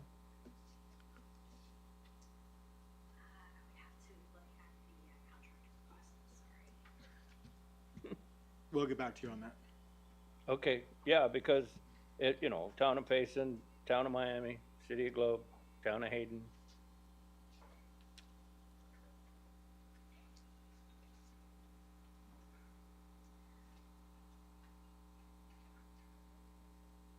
That's okay. You can get back to me. I would just.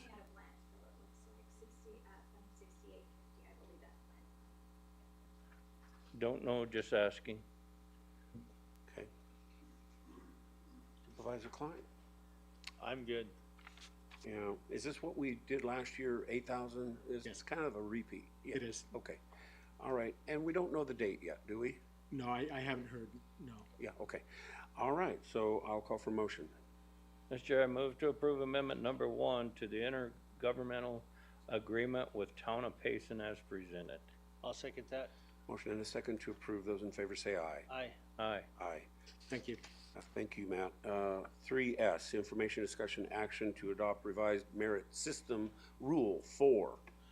Announcements, applications, and examinations, recruitment, and selection process to include employment preferences as set forth by the Arizona Revised Statute to be in effect April 21st, 2026. Good morning, Rick. Good morning, Chairman.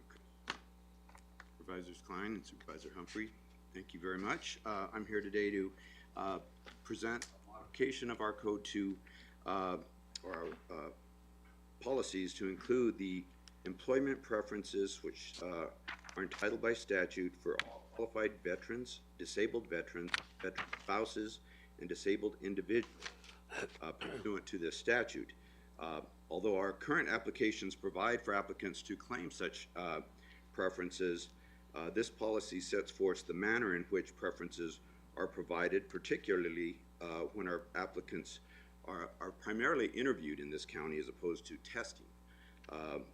The statute provides, as included in the statute, that a veteran with the armed forces of the United States who is separated from the armed forces under honorable conditions following more than 6 months of active duty, who takes an examination for employment shall be given 5-point preferences over persons who, other than veterans, provided the veteran earns a passing grade in his examination. The 5 points is also given to a surviving spouse of a veteran, and this is upon initial hiring in the county. It's not for promotional opportunities. It's the initial preference pursuant to this provision. Veterans separated from active duty in the armed forces who have service-connected disabilities receive a preference of 10 points, and a person with disabilities shall be given a preference of 5 points. The total preference provided pursuant to this provision cannot exceed 15 points.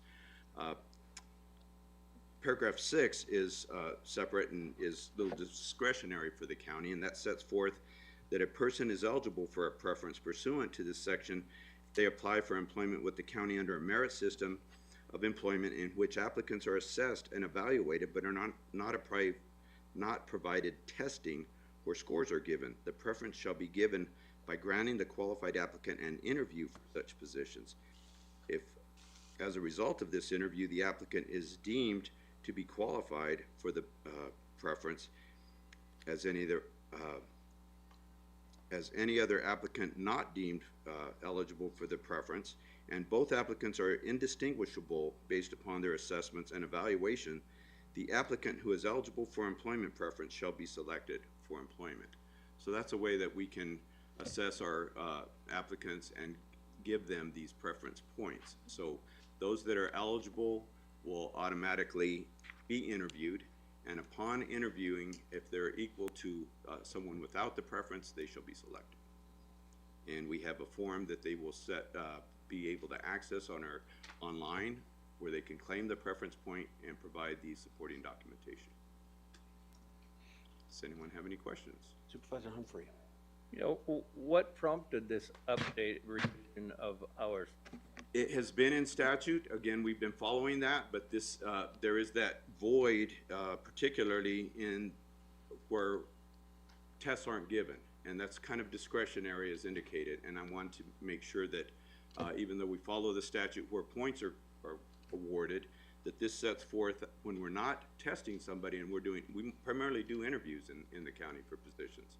And this sets forth the manner in which we can award these points to people that are being interviewed. Oh, yeah, no, I think it's a good upgrade, so thank you. Thank you. This is for, excuse me, this is for initial employment. Yes. Okay, thanks. Thank you. So it doesn't apply to anyone that wants to move up the ladder once employed? Pursuant to the statute. No preference? Correct. Okay, and these points, are they based on a 100-point system? Or, I mean, 5 points, 10 points, what's the total point? It depends on who's doing it, and we evaluate that with, I think the sheriff's office is the primary one doing the testing, and we're working through that with the sheriff's office currently. Yeah, it's just interesting to me. The more disabled they are, the more likely they're going to get the job. So Correct. apparently we're going to qualify them In other words, their disability won't affect the outcome of their performance. Correct. They're just disabled. And yeah, I think it's good. It's a little hard to determine, I suppose. What was the word? Indistinguishable.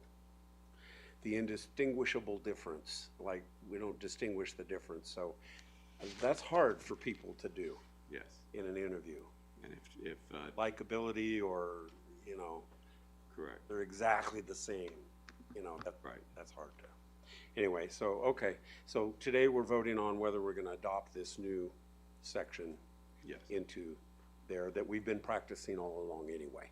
The portions that the points are given, that's statutory, and when qualified applicants for initial term of employment are awarded those, yes.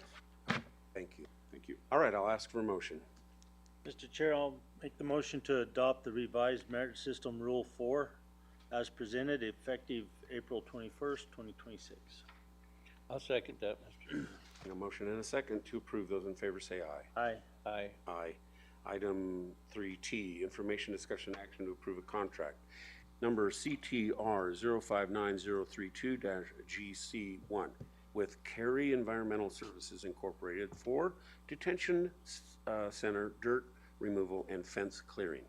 For the term of April 21st, 26th through March 1st, 27 for a contract amount not to exceed $78,900. Good morning, Joseph. Morning, Chairman, Board of Supervisors. To build on what Chairman outlined, the original issue at the site is the long-term erosion along the southern eastern embankments of the detention center here in Globe, which over time has allowed soil and debris to accumulate along the perimeter fence line. That condition was significantly accelerated by the flood events this last September, which pushed additional material into the area and overwhelmed portions of the existing drainage. Since then, we're seeing a continued buildup along the fence line that is starting to impact drainage flow and place added stress on the fence system. While it is not at this point a failure today, it is trending in that direction if we don't address it in a proactive way. We initially pursued a traditional bid process. However, as the site conditions changed, the original scope and pricing no longer reflected the actual work required. Rather than move forward with something that didn't align with the current conditions, we transitioned to a state cooperative contract. This allowed us to stay aligned with state guidance and positions the county appropriately for projects tied to the flood-related events on their approved contracting list. The total not to exceed $78,900. That includes approximately $6,000 to set aside for potential engineering to support if needed once the work begins. With that, I'd be happy to take any questions. Thank you, Supervisor Humphrey. Yeah, Joseph, no question. Just thank you very much for keeping an eye on these projects. And like you say, as things need to change or the project changes, for keeping up on things like that, you juggle an awful lot of projects. So appreciate the thoroughness that you work with in keeping us on these projects. Thank you. Yes, sir. Supervisor Klein. Joseph, thanks for putting this together, but this just went to the state procurement process?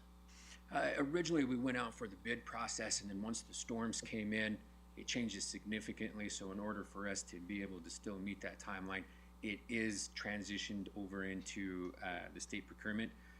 We had conversations with the finance department, and they also found value because of how we're looking to potentially select projects like this for return on return from flood events, that these contractors were selected on a very specific list off that state contract. I'm just curious because we have a lot of people in the area that move dirt, you know, so I was curious why we ended up going through the state. Yes, sir. Okay, thanks. Joseph, are we doing anything to prevent it from sliding down again? What are we doing to keep the dirt where it belongs? Anything? You throwing some rocks on there? Or? Chairman, Board of Supervisors, that's a great question. So we are looking to the future. We have a small contingency here for design side of it to see what we can potentially build out, whether it's a gabion wall or some other retaining wall. But that's going to be a future project. This is to primarily focus on getting it secured. Okay, thank you. With that, I'll call for motion. Mr. Chair, I move to approve contract number CTR 059032-GC1 with Cary Environmental Services Incorporated as presented. I'll second that. Motion and a second to approve. Those in favor say aye. Aye. Aye. Aye. 3U, information discussion, action to authorize the advertisement of request for proposal number 0801-2025, the Pleasant Valley Veterans Retreat Historic Cabin Electrical Modernization. Joseph. Thank you, Chairman. This item is requesting authorization to advertise a request for proposal for electrical modernization of a historic cabin at the Pleasant Valley Veterans Retreat.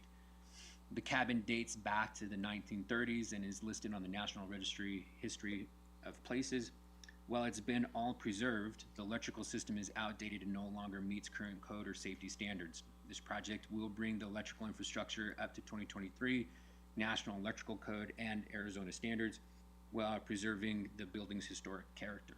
Operationally, this allows us to safely use the cabin for short-term lodging, for visiting veterans, improving reliability and overall usability, and also to look at sustainable projects in the future, such as adding HVAC systems to that location. Today's request is just the advertisement for bid so that we can obtain a competitive proposal and bring back a recommendation to the Board of Supervisors. With that, I'd be happy to take any questions. Supervisor Humphrey. Yeah, working on historic buildings could get extremely difficult in updating because there's a very fine line on what you can and can't do and what's expected and isn't expected. So, yeah, that's going to be interesting to see where that goes. That's all, Mr. Chair. Thank you. Supervisor Klein. Oh, I'm good, Joseph. This been a long time coming, so, and one thing to Supervisors Humphrey, thoughts there is, we're fortunate in the fact that SHPO's already cleared us for all the improvements on the inside of that house, so that helps. But thank you for putting this together. You bet. Joseph, there's 2 historic cabins out there, so this is just for one? That is correct, Chairman. This is just for the one. If you're familiar with the property as you're going up to the rear end of it, it's off to the left. The right side one is going to have a different case use for the site. So, yeah, there's the house and then there's like the office or whatever. Yeah. Correct. So are we going to look at that one later? So that one, after discussions with stakeholders, the electrical is sufficient enough to carry its current use. We just have to really pay attention to how we do maintenance, but its current setting is sufficient. All right. Excellent. With that, I'll call for motion. Mr. Chair, I'll make the motion to authorize advertisement of request for proposals number 08012025 as presented. I'll second that. All right. Motion and a second to approve. Those in favor say aye. Aye. Aye. Aye. One more. 3V, information, discussion, action to authorize the advertisement of request for proposal number 08032025, which is the Pleasant Valley Veterans Retreat generator installation. Thank you, Chairman. I'll keep this one moving as well. This item is for authorization to advertise for bid for generator installation at the Pleasant Valley Veterans Retreat. As mentioned, as you know, this site is pretty remote, and when power goes out, it's not always a quick fix. That puts pressure on operations, impacts the folks and the veterans utilizing the facility. What we're looking at is installing 5 propane standby generators across the main buildings in the highest use facilities so that we can keep things running during outages. Keeping the lights on, maintain basic operations, and avoid disruption for the veterans and their families. This setup also allows us to go out and get the competitive proposal and bring back the best option for the Board of Supervisors to select. With that, I'd be happy to take any questions. Okay, thank you. Supervisor Humphrey. No questions. Supervisor Klein. I'm good, thank you, Joseph. So 5 generators is what we're looking at to install. Yes, sir. Have we already purchased the generators? No, sir. That'll be part of this proposal. Okay, thank you. With that, I'll call for a motion. Mr. Chair, I move to authorize the advertisement of request for proposal number 0803-2025 as presented. I'll second that. Motion and a second to approve. Those in favor say aye. Aye. Aye. Thank you, Joseph. Yes, sir. We are now at item number 4, our consent agenda items. They're items A through D. Supervisor Humphrey, would you like to examine one or more of those separately? No, I'm good, thank you. Thank you. Supervisor Klein? I'm good. Okay, then I will call for a motion to approve consent agenda items A through D. So moved, Mr. Chair.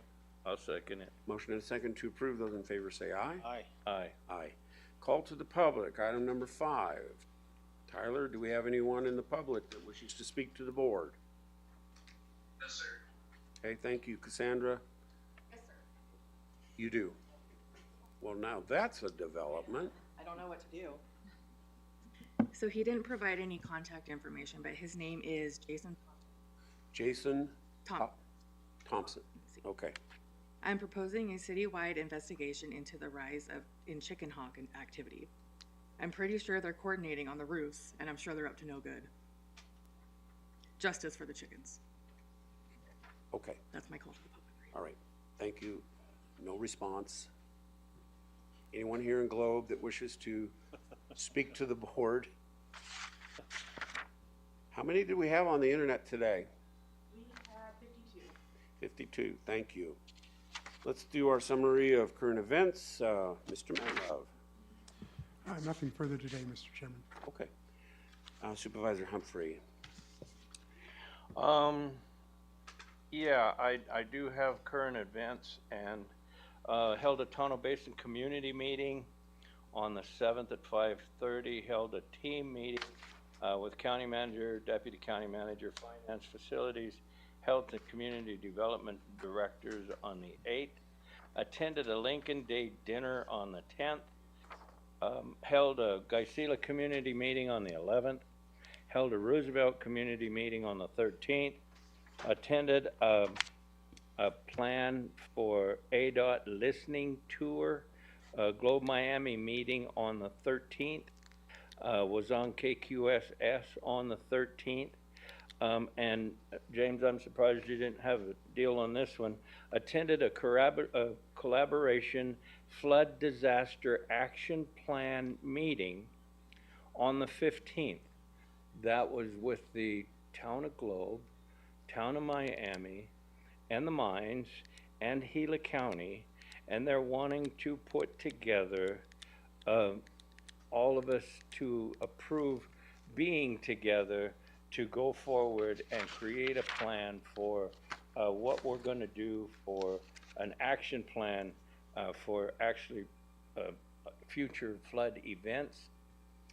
They spoke to us that the fact that, as we all know, if everybody gets together and puts in for funding, it's easier to get the funding if you have all included partners. And so the town of Miami, the city of Globe, asked if the county, and the mines asked if the county would be willing to be a partner in that, so that we all work together in a plan on flood control for the future. So with that said, when we get to the next item, I would think that needs to be on a future agenda item, and I will bring that up on the future agenda item, because I am one leg of a tripod, and I told them that I am very supportive of that, but I cannot speak for the full board. And so anyway, that is something that I would like to bring up when we get to that, and that's all I have. Thank you. Thank you. Supervisor Klein. So Saturday, April 11th, I was one of the judges at the 4-H beef cook-off at the fairgrounds. It was an all-day event. A lot of kids there. Had a big group in the morning and a big group in the afternoon. Went really well, I thought. Had a lot of fun, and really good to see a lot of different people there. On the 15th, I attended a Zoom meeting with Resolution Copper and county staff regarding zoning in the Skunk Camp area where the tailings will be located. Randy was on the call, and so was Michael. It was a good meeting, but one thing that came to light, and I did point out to Resolution, Resolution went through a lot of that area and bought a lot of property up. I don't know the number of properties, but there's a bunch of them. And so, you know, I can't help but think when we go back to the 3.5% we operated on, and I think about things like that. And that's one of the things I brought up to them was, you know, you buy this property and that's all well and fine. You know, the owners want to sell because of aesthetics of the mine or the tailings or the water issues that could be there, whatever it is, they want to sell, so resolution's bottom. But the problem that Gila County is going to face is if those properties actually go into mine operations, mines can self-assess. What that means we'll just have to wait and see, because either they could drop assessments, they could assess them like, you know, they should, or whatever it is. We don't know what that's going to mean. But the bottom line is they did acquire a lot of property. They're also looking at purchasing some more state lands right there, more adjacent to the tailings themselves. And so they brought that up, you know, that would become private property, and yes, it would, but it's still in the mine operations. And so we're still faced with those assessment issues. And so time will tell on that, but there could be a big change. Later on that day, I had the same meeting as Supervisor Humphrey did with Globe Miami, BHP, and them, and talking about the flooding and the issues and whatnot. It went well. Lucinda, and I can't think of her last name, she's from Coconino. Do you know her last name? I drew a blank. Anyway, she was in there in that meeting as well, so it was a good meeting, and we'll see where that goes. April 16th, I attended the CSA Executive Board meeting. Let me back up. April 15th, I was on a Zoom meeting with ECO, and we had that meeting. A lot of it had to do with future meetings coming up. One of the thoughts are we're going to try and put together a mining tour this next year, next November, and so I'll be working on that, trying to help set that up as well. The next meeting I was in Phoenix at the CSA Executive Board meeting. That mostly addressed all the positions that were up to be either reseated or changed out to whoever. NACO positions, the WIR position that I'm on, I'll stay on that board along with Patrice Horseman for this next round. And so it was a good time there, except as Phoenix. And then Wednesday, tomorrow, I'll be meeting with the zoning ordinance update with my three appointees, Mickey Nye, Todd Strauginger, and Travis Holder. And we're going to be talking about the upcoming zoning and things like that. So it should really be a good discussion, Randy. Should have lots of notes for you. And on the 24th, this Friday, there will be an ADOT listening session in Young at the retreat. So ADOT is actually sending the part of the board members up there to sit down with the folks there in Young and talk about the state highway coming into Young and whatever other issues that come up. I don't know what they'll be, but ought to be a good session. And then on May 9th, from 11 to 4, there'll be a picnic fundraiser in Young at the retreat. It's sponsored by the Pleasant Valley Veterans Retreat Incorporated, nonprofit, along with the local veterans group, and we have flyers for that. And it looks like it's going to be a big turnout. I think a lot of people are going to be there. And Joseph, thank you and your people for all the work you're doing on that. That's awesome, and so it should be a good time. If anybody has a chance, come up to it. Other than that, Mr. Chair, that is it. Thank you. So in reference to this, Joseph, do you bring your own food, picnic, or is it provided?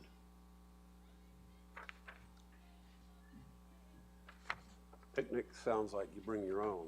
Chairman, Board of Supervisors, I have limited information, but from what I do understand, it's going to be barbecued on site. So you show up, you're going to get fed. Oh, okay. Thank you for that clarification. Yeah, I'll have to mark that down. Put it on our calendars, girls. Yeah. The other day I went to the Gila Community College. They had a space program presentation there. You know, they're building an observatory there, and so it was pretty interesting. Gila Community College is plugging away, doing well, and I think has a bright future. So also met with everybody at the, most everybody at the Discover Gila County Board, and that was a good discussion as well. They do an awful lot. They have a lot of good statistics there. And I've just been meeting with constituents here and there about this and that. I did watch a presentation on data center. Seems to be a huge concern. I haven't quite figured out why. It's a huge concern. I mean, they're going to use a lot of power, so they have to figure that one out. And they do use some water, but they don't use as much as what I think everybody thinks. They're just going to be draining the coffers. So over in an annual thing, and these are coming. This is the future. This is the cloud, okay? And they got to have these things. And so they said that a typical data center, which is massive, will use the equivalent of what 41, I think it was 41 golf courses use in a year, okay? That sounds like a lot. There's 266 golf courses in Maricopa County. So that's a lot of golf courses. And so I don't know if the use is as big a deal as it, I don't think it's coming to Gila County right away. So anyway, I just wanted to report that. Yes, sir. Mr. Chairman, with Supervisor Humphrey bringing up the flooding and issues, I do need to report to you that 2 weeks ago, you as a board approved going out to bond the $18 million for flood and relief. The STIFL has gone out, done a bid on the bids have come back for that. The interest rate on that money will be less than 4%. They're trying, it's based on certain outside parameters. And so, but it will be less than 4%, that money, the bonding that we're going to do. So that is excellent. The interest rates that were proposed or that they got back were on up to 4.5%. The sale of the bonds will be on May 14th. So that is the date that the money will be available to Gila County to be able to utilize for the flood remediation and relief projects that we have outlined that have been presented to you as a board. So I wanted to make sure you're aware of that. That is proceeding, and that money will be available to the county for those projects on May 14th. Awesome, May 14th, less than 4%. I would not have guessed that. That's a great number. All right, also attended a little thing that the town of Payson put on yesterday about biochar. If you don't know what that is, that's turning wood kind of into charcoal, a usable product. It's sort of this high heat, low oxygen environment turns the wood into this black charcoal, which is beneficial in many ways. So they're looking into that, and I'm very interested in it too. So we're just kind of keep an eye on that and see whether or not we can help our firewizing situation by introducing biochar if we want to do that. And then I also was on KMOG. That always goes well. So that's all I have to report. So let's move on now to suggested agenda items. And Supervisor Humphrey, what do you have on that? You mean on request for future agenda items? Yes, sir. I would like to have a work session with Freeport probably present, because they're the ones that are wanting to put forth the money if we all work together to build a plan, and staff as well, to be able to get the supervisors together to work on making a decision on whether we want to partner with the town of Miami, Freeport, and the city of Globe. And so, like I say, unless we have a discussion on it, then we can't go forward with it as a partner. And so that's the reason that I would like it on a future agenda item Okay, is that all? Thank you. for now. Let's see if we can do that. Supervisor Klein. So I've not thought about this a lot, and, as far as we as a county, my opinion is we're way behind on work sessions. And we're just getting further and further behind as we go on. But the one thing that keeps kind of slowing me up a little bit is when I came on board, work sessions were looked at as a place where we could actually communicate and talk. I see a change, and so what I want to request is I'd like to get you, Joe, to hold a work session with us on what we can actually discuss, or how can we format something we can discuss as a board, because without being able to have discussions as a board in work sessions, I don't know what we're doing here. I really don't.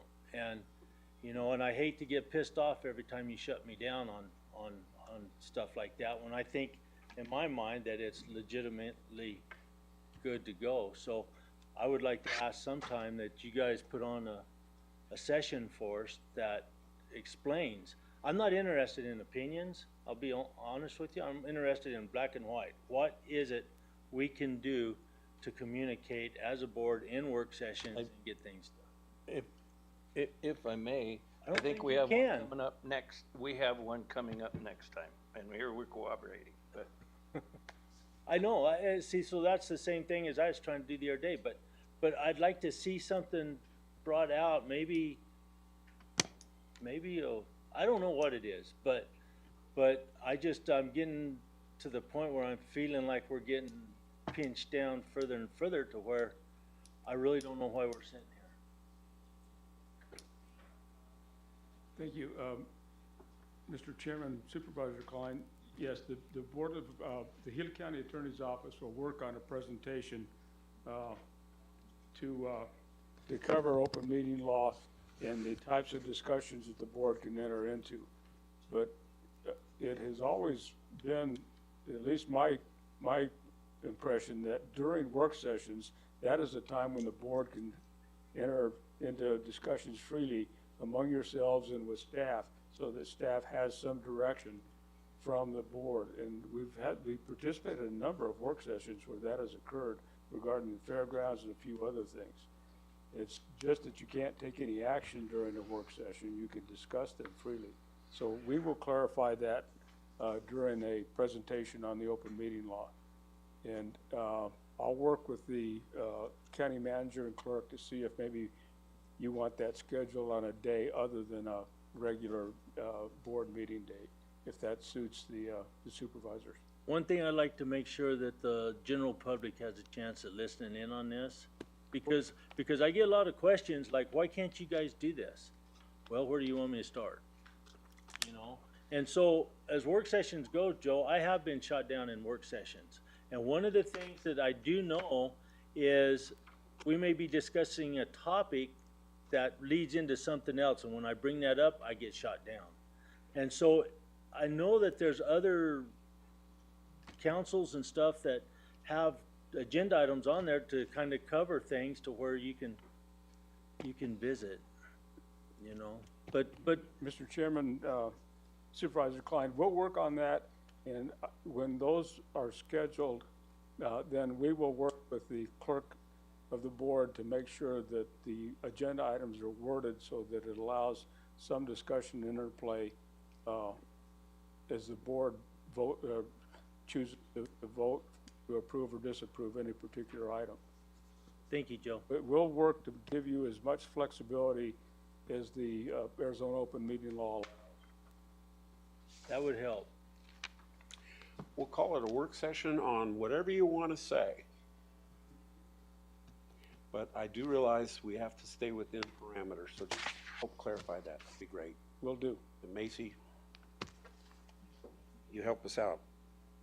I only have one request on this item.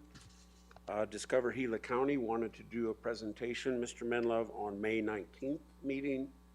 So if we can keep that going, May 19th for the Discover Gila County presentation. Okay? Mr. Chairman, is that,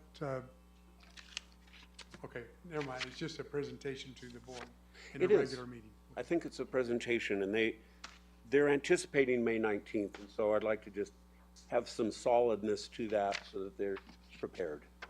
Okay? All right, thank you. And now, we're gonna go into a work session. Now, do we need to stretch our legs for 10 minutes or something? Do we wanna roll right into that, supervisors? 5 minutes, be fine. Okay, let's do 5 minutes or in that vicinity and stretch our legs, and we'll reconvene. Thank you.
no action on this. It's going to be information discussion for the PSPRS system, unfunded actuarial accrued liability discussion. It's Fund 112, the Gila County Sheriff's Office. And Marin is going to start things off, and we do have a presenter, Clark Partridge. So, Yes, thank you, Mr. Chair. On March 17th, we brought you the annual policy update for BOS FIN 116. And at that time, the Board of Supervisors asked us to have a work session item to talk about the fluctuation in funding percentage in Fund 112, Gila County Sheriff's Office. Today is the day that Mr. Partridge was available to be with us to review this, so he will be presenting his information to you. okay, thank you. Thanks for being patient. Well, thank you. It's a pleasure to be with you here today, Mr. Chairman and members of the board. For the record, my name is Clark Partridge. I'm a senior executive consultant and interim administrator with the Public Safety Personnel Retirement System. It's good to be with you here today. Just a little bit about me. My first career was actually as a dairy farmer. But I had a few knee operations, and that didn't go well with dairy farming. So I became an accountant and moved down here to Arizona, where there's no ice and things to have to deal with bad knees. But I was a state comptroller for a little over 18 years and have held another number of positions in government. And just want to thank you for your civic service and how important it is for public bodies to be able to serve their citizens, but also for the citizens to express appreciation for those that serve. So thank you. Thank you. Want to give a little bit of background, cover a couple of things really quick to discuss some concepts, and then as we go, they'll be helpful in our discussion here today. This is the pension funding equation. It's relatively simple. Where the money comes from is from contributions and investment returns. Where the money goes is benefits, and then the expenses of PSPRS. By far the biggest number in that equation is the benefits. That's the focus for the program, is to provide those pension benefits. We strive to keep the expenses down. That's one of the reasons why a lot of the different plans are essentially administered through agent multiple employer plans, where you don't have to have a separate investment team, you don't have to have a separate pension payment process, etc. So a lot of those expenses of administering the pension are served by PSPRS, and that helps keep the cost down and gets the efficiency that we can get through numbers and size that way. The investment returns, we have an assumed rate of return of 7.2%. As you all know, the markets are not always just 7.2%. They're up, they're down, they're sideways, and we try to have a diversified portfolio that tends to mute those highs and lows, and is built and so that we can protect the downside and try to maximize as much as the upside as possible. That's how we manage the portfolio. And then what isn't made up doesn't materialize through the investment returns is made up with contributions. So it's very important that as you've taken the steps to get to approximately 100% funded status, that's very important, because you can't earn investments on dollars that you don't have. And so a lot of people think, well, you're charging us 7.2%. Well, that's really not true. What we are doing is taking the dollars that you have in your pension plan and then investing that. And if the dollars are there, they can earn investment returns. If they're not, they just can't, much like we do for our own retirement. If we're not saving very much, if I've only got $5 saved for my retirement, I might have grandiose goals, but I'm going to have to contribute a lot of additional dollars, because $5 isn't going to generate much in the way of investment income. A little bit about pensions and how they work. What an actuary does when they come in is they will there's a lot of assumptions and estimates and things that they have to do to make reasonable estimates on what that pension liability is. And it is much like our own retirement. How much do we need for retirement? How much is healthcare going to be? What are our housing and food and other costs? How much is inflation going to be, right? So we have all of these things that we may want to accomplish in our retirement years. So how much money do we need to make that happen? If we've been saving money all along, there's also what are those savings and how much investments am I going to get from those savings, right? So all of these things that are typical types of things that can happen with our own retirement can happen with a pension plan. And things change. I'm sure if when I was planning my retirement and looking at it about 10 years ago, my inflation assumptions were far different than what they are today, right? So we can look at a lot of those things, and we have to update our assumptions periodically and take a new reality check and build a different glide path to how we are going to get where we need to be, okay? And so that really is fundamentally what happens in the pension process. And the actuaries come in, and one of the things they'll do is take all those assumptions and estimates, and they will project a cash flow for all of the eligible recipients and what they're going to earn ultimately in a pension plan.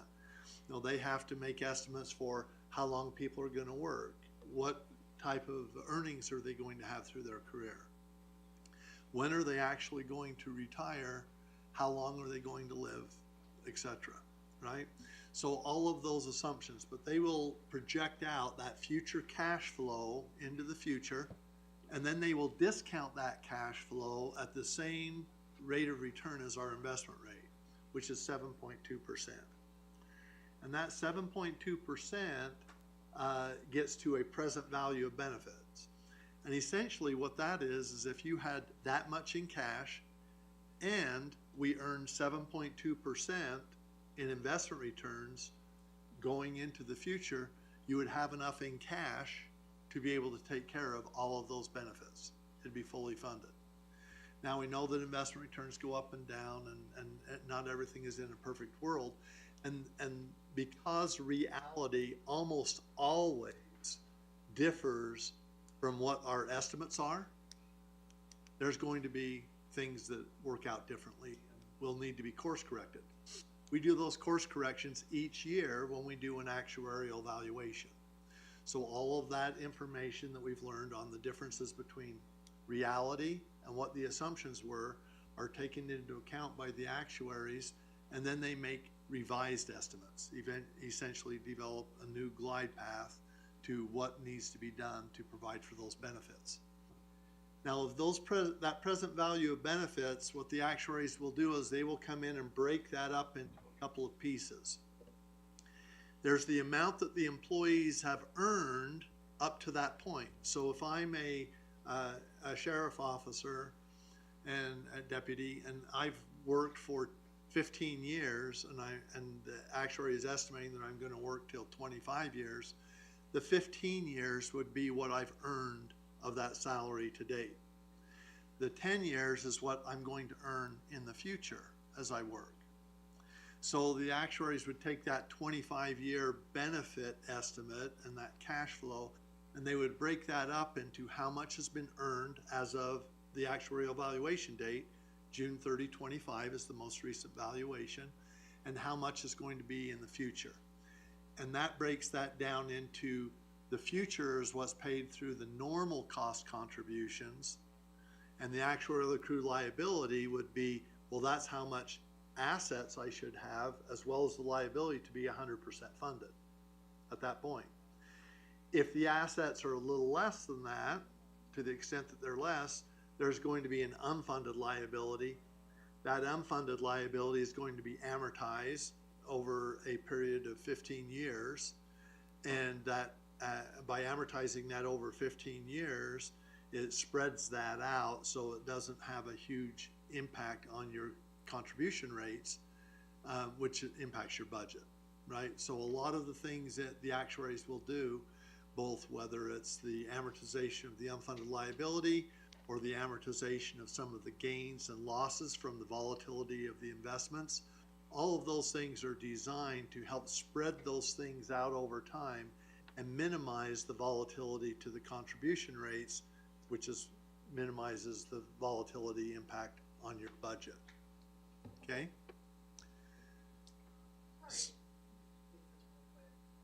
That's okay. And so what we'll do, okay, it's you, not me, that's okay. Thank you. So, so that's essentially how the pension works and how this is funded. When you're fully funded, you don't have an amortization of that unfunded actuarial accrued liability because it doesn't exist. But when you do have one, then there's that additional cost in addition to the normal cost. It isn't advancing. Thank you. So this is now a look at your overall liability for, this is just the pension portion. You can see here that if you look at the total accrued liability, last year it was $25,316,902. This year it's $26,578,328. So as a person works another year, they're going to earn another year towards their pension. And that's going to be part of that actuarial accrued liability because that's what they've earned. If you go above that in the present value of the benefits, that's the present value of all the benefits into the future. Okay, so that's those dollar amounts that if you had those, that in assets at this point in time, the $28,519,741, then that would be enough to take care of things in the future. So really where you want to be ideally is kind of between those two numbers, okay?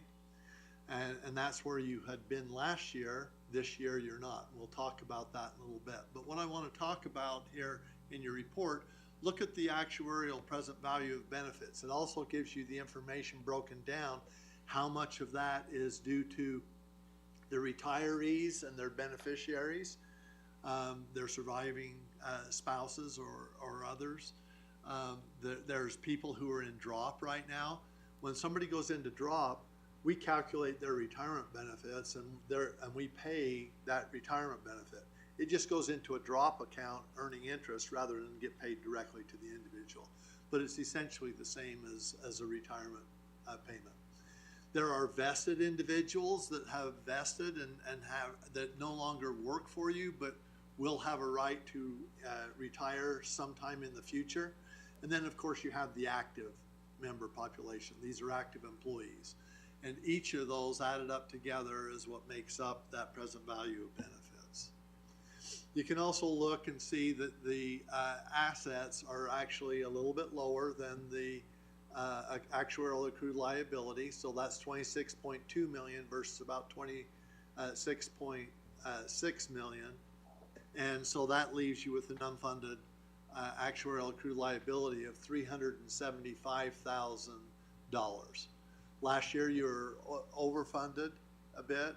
This year it's that. Now you've had a change here from 102 to 98.6. And one of the questions that Miranda talked to me about is why that is changing. And the reason why is because of all these assumptions that the actuaries are now updating based upon reality.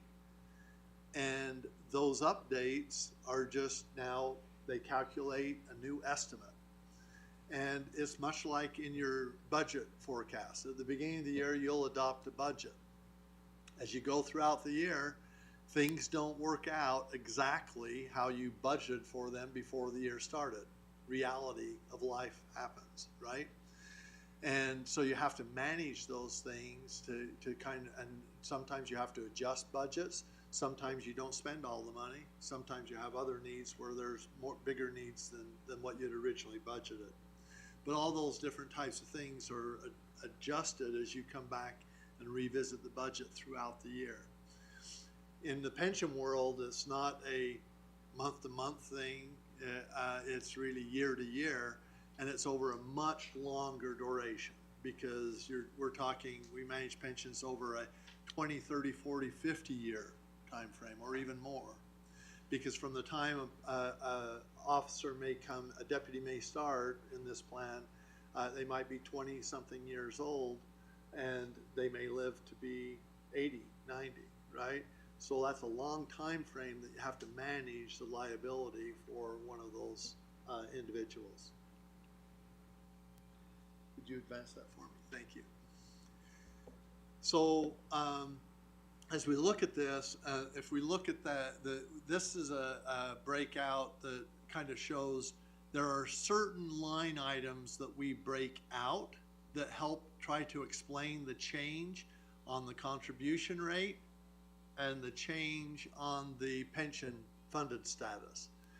So if we look up at the top, there's the asset experience. The asset experience is the investment returns that we've had. The last 3 years have been, you know, about double-digit investment returns, and that's above what the actuaries are expecting of 7.2%. So the amount of the investment returns above the 7.2% is an actuarial gain. And so we're doing better than expected, right?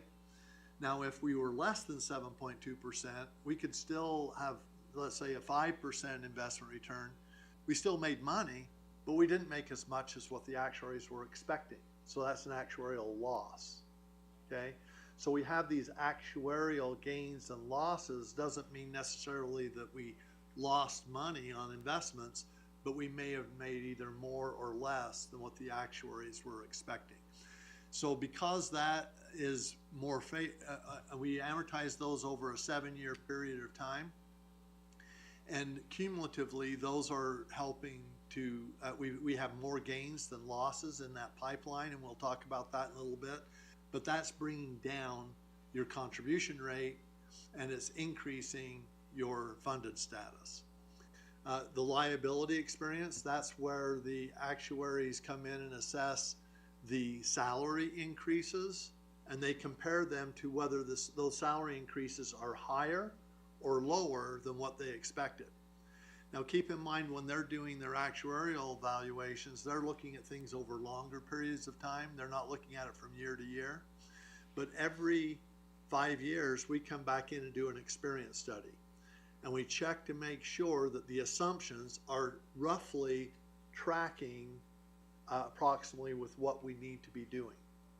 And we've got another experience study that will be coming up in this next year in 2027, as after the 26 valuation, that we will be looking at to look at those assumptions and see if there are any changes that we should be making to those.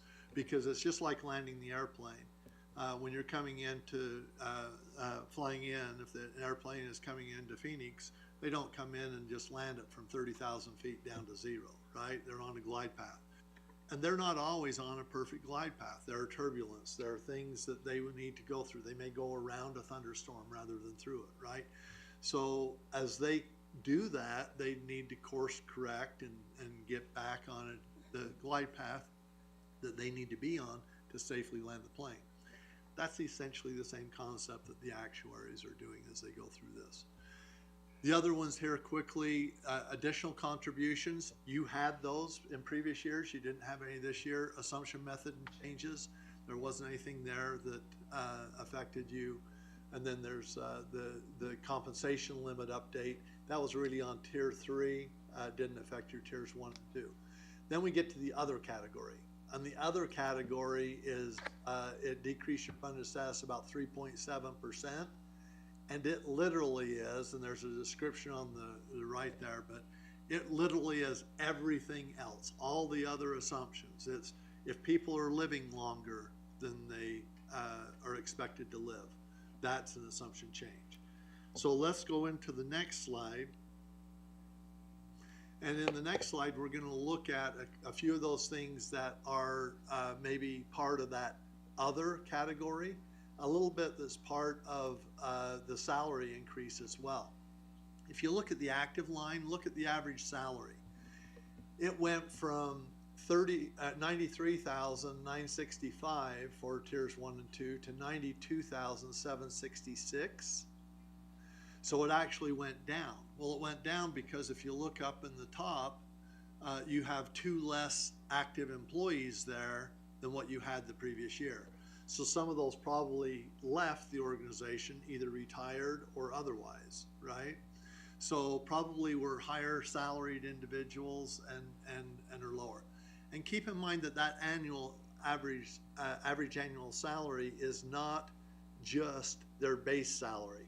It includes overtime and those types of things that are part of the overall pensionable compensation. And what gets reported to us is what portion of that salary is pensionable. And that's what we get, and that's what we calculate things on as pensionable compensation. It could be salary increases that you gave to the base salary, could be overtime, etc. But all of that is part of the salary increase. If you look at the actives on the transfer, this is where probably one of the factors, I wouldn't even say that it's the biggest one, but it is one that is contributing to that other category. You look at the average salary that's $72,992 last year, it went up to $81,535. You went from 2 actives that had transferred from other organizations to 4. Now, when a person transfers to you, the liability that existed with those previous employers is paid by those employers. But you can get a portion of the liability for those prior years.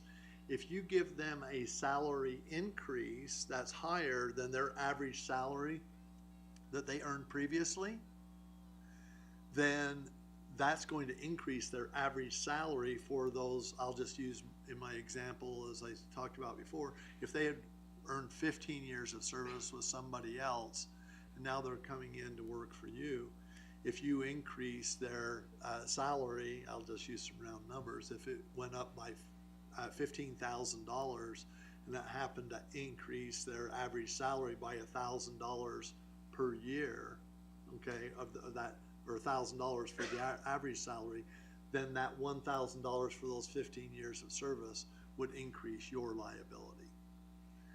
Okay, so because you gave them that pay increase, it wasn't the previous employers that created that liability, it was your pay increase that across that average overall. So that can have a impact. It's not going to be humongous, because if you gave them a $15,000 salary increase and it happened to increase their average salary by $1,000, it's only $1,000 of their average salary, right? So if their average salary was $72,000, and even if it were a $1,000 increase, it's not going to be huge, but it will be something. You also have, if you go to the next slide, you have in here, if you look specifically at the beneficiaries and the disabled retirees, if you notice, you had 5 last year beneficiaries and you still have 5. You had 3 disabled retirees, you still have 3. And I can tell that they're the exact same people because they all aged 1 year more. You had 77.6 years of age for the disabilities. It's 78.6 this year. So everybody just got a year older. And there's a cost of living adjustment that came into play there that they got a little bit of an increase. So the key there is that the actuaries will use a table for how long people live. And that's what they will use to calculate the benefit and how long people are going to live. The concept, though, is the longer we live, the greater the expectation is that we can actually live to be longer. For example, if the average lifespan is, for me, I believe it's about 86 years old, okay, under the actuarial tables. But the older I get, the chances of me actually making it to 86 get higher and higher. And in fact, the chances that I get to 90 are going to be higher and higher, because I've already lived through all the possibilities that would have killed me by now, right? So as we go through some of those things, that there are some things that start to tick up the liability, because the older people get, that means that they are going to be collecting those benefits longer.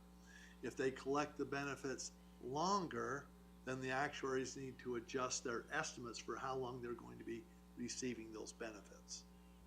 And those categories are not the only categories, but I just focused on those because that can accentuate that point of how that happens. Now, you want success for individuals. You want them to live a good, happy life in retirement, right? But the longer they live, the more it's going to cost you. Okay, next slide. This is a slide that I put together that really compares you to all the other county sheriff's offices through the state. If you look to the far right, there's increases and decreases there in that. It doesn't quite show everything there. Can you get the whole slide on there? This is the best you can get. Okay. So, but if you look at the increases there, I'll pick on Maricopa County as 6.3%. There is Cochise County was 5.9%.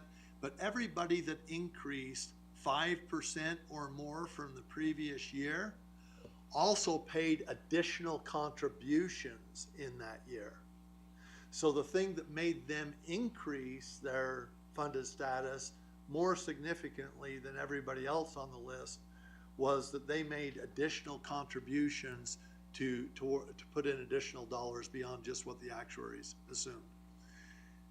Now the other thing is I put on here is some, I put on Payson and Globe because they're communities within your county, but also Page and Camp Verde because they had situations that were somewhat similar to yours. If you look, the Page decreased 3.9%, Camp Verde was decreased 6%.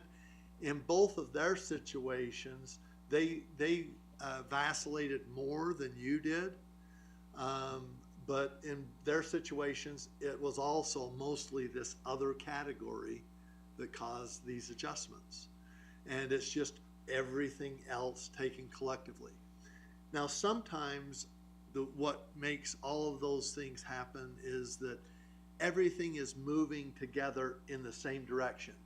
You might, what happens is if you have a little bit of change in a lot of different factors and they're all moving in the same direction, they can add up to something to be a bigger number than if they're offsetting each other. Some are going this direction, some are going that direction. So it just, sometimes it's a question of just how those things work out in a given year.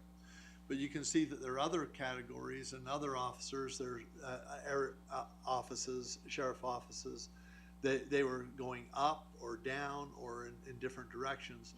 But the key is that I think Apache County was 0.0. They weren't actually zero. It still changed a little bit.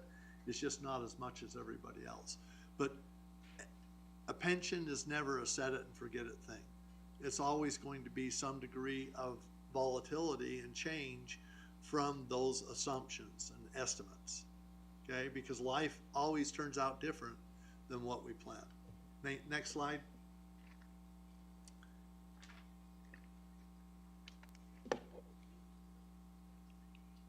Are we stuck? Is thinking.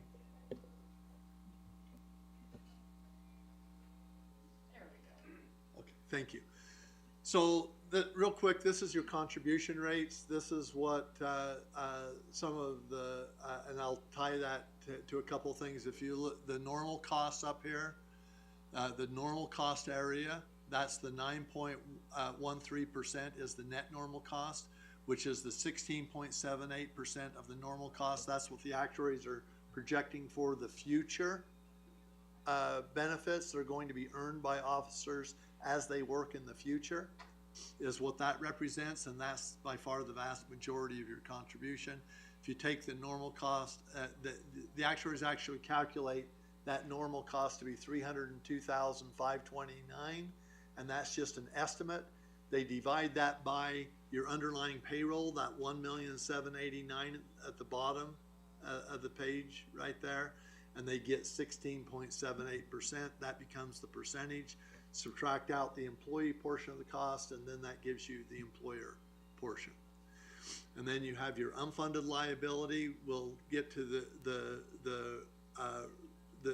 19,652 divided by it. The payroll at the end is 1.09. Now keep in mind your payroll could change on July the 1st or 2nd. This is just the payroll snapshot as of June 30th.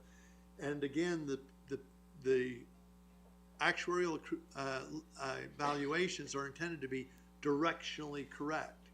They're intended to be a glide path that's going to get you generally in the direction of where you need to be over the next 20, 30, 40, 50 years. Okay? It's not intended to get you exactly to where you're going to be a year from now. Next slide.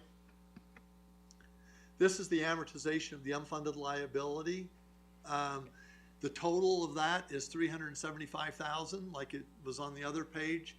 And what the actuary actually does is the board adopted that this is amortized over a 15-year layered amortization. Now, at one point in time, it was a 15-year open amortization where whatever the liability is just amortized over 15 years. Then the next year, they take whatever the liability is and they amortize over the 15 years, etc. So in that case, you never really fully get to having the thing taken care of. When they went to a 15-year layered amortization, it takes each year's new liability, or in the case of your older years where you're overfunded, it still amortizes each one of those pieces independently, and it works itself down to zero. So that ultimately that liability will be taken care of.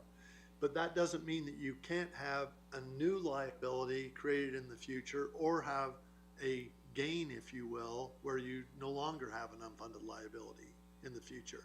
And each one of those pieces are going to be amortized over a 15-year period so that your contribution rates don't go up and down in a volatile manner, okay?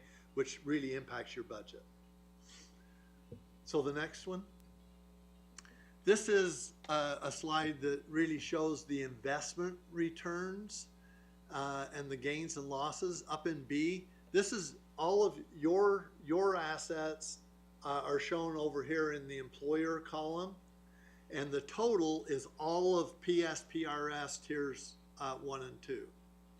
Okay, so that's the total for PSPRS that's invested. And then up above there are the gains and losses year by year of the experience, and it's essentially spread over a 7-year period of time. That way, even the investment return gains and losses don't cause a lot of volatility to your contribution rates and therefore your budget. So you can see that there's some years, I'll pick on 2021.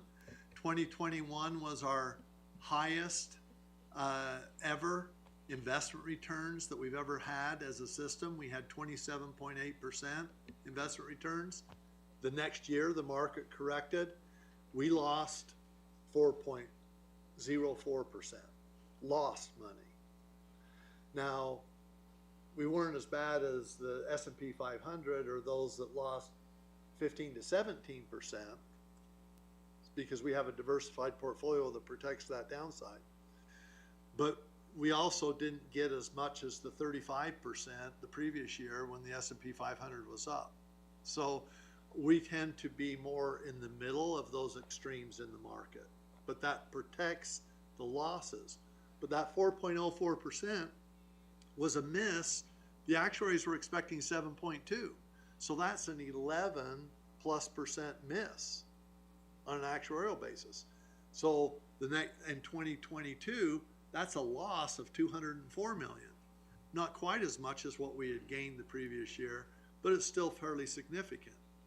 And then you can see the last 3 years we've had investment experience that have been in that 10 to 11% range. And also the portfolio is larger, so those gains tend to be much higher. But if you look down here in the employer column, The actuarial value of assets is because they smooth these investment return gains and losses over a 7-year period of time. The actuarial value, they've only recognized $26.2 million worth of assets. You still have over $1 million in assets in the pipeline in gains, investment gains, that are being amortized over the next 6 years that are going to help you address your funded status. So as those returns are being recognized on an actuarial basis over the next 6 years, you could see that funded status start to come back up. Absent any other changes and any other assumptions going forward, right? Because we don't know for sure what inflation is going to be and all the other assumptions. But that's a key part, to know that you've got a little over $1 million that's wind at your back in helping with this. Next slide. This is just a slide comparing you to where all the other plans are for PSPRS. Last year you were in the 100 to 110% area there for the Gila County Sheriff. This year you're part of the 69 employers that are in the 90 to 100%.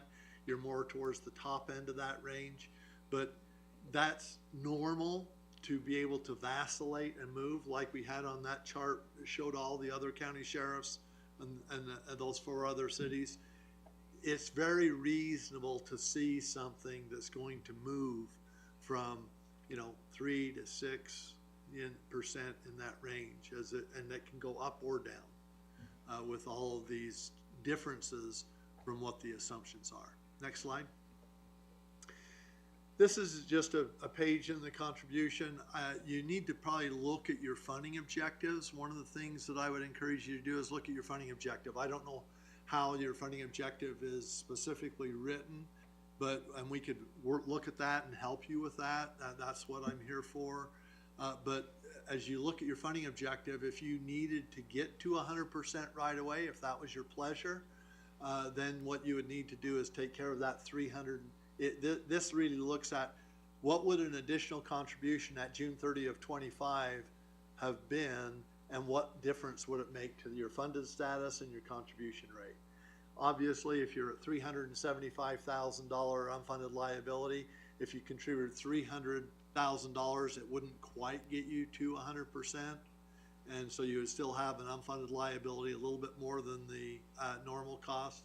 If it were a little bit more than that, at $400 million, then you would be less than it would decrease that contribution rate, and you would be overfunded. Next slide. And that's really all I had. I wanted to just get through some key concepts and kind of hit some of those points that Marina talked about. Your question on what got you and what that change was, and kind of put that in perspective with other plans around the state so that you can kind of understand some of those dynamics, but happy to answer. Thank you for that. I think we got it. Supervisor Humphrey. I have no questions. Thank you for explaining that. When you don't look at it as big a picture as you have explained, it can be kind of difficult to understand. But you gave us a lot of examples and a lot of information that I didn't have before. So thank you. Supervisor Clinton. So I didn't get it.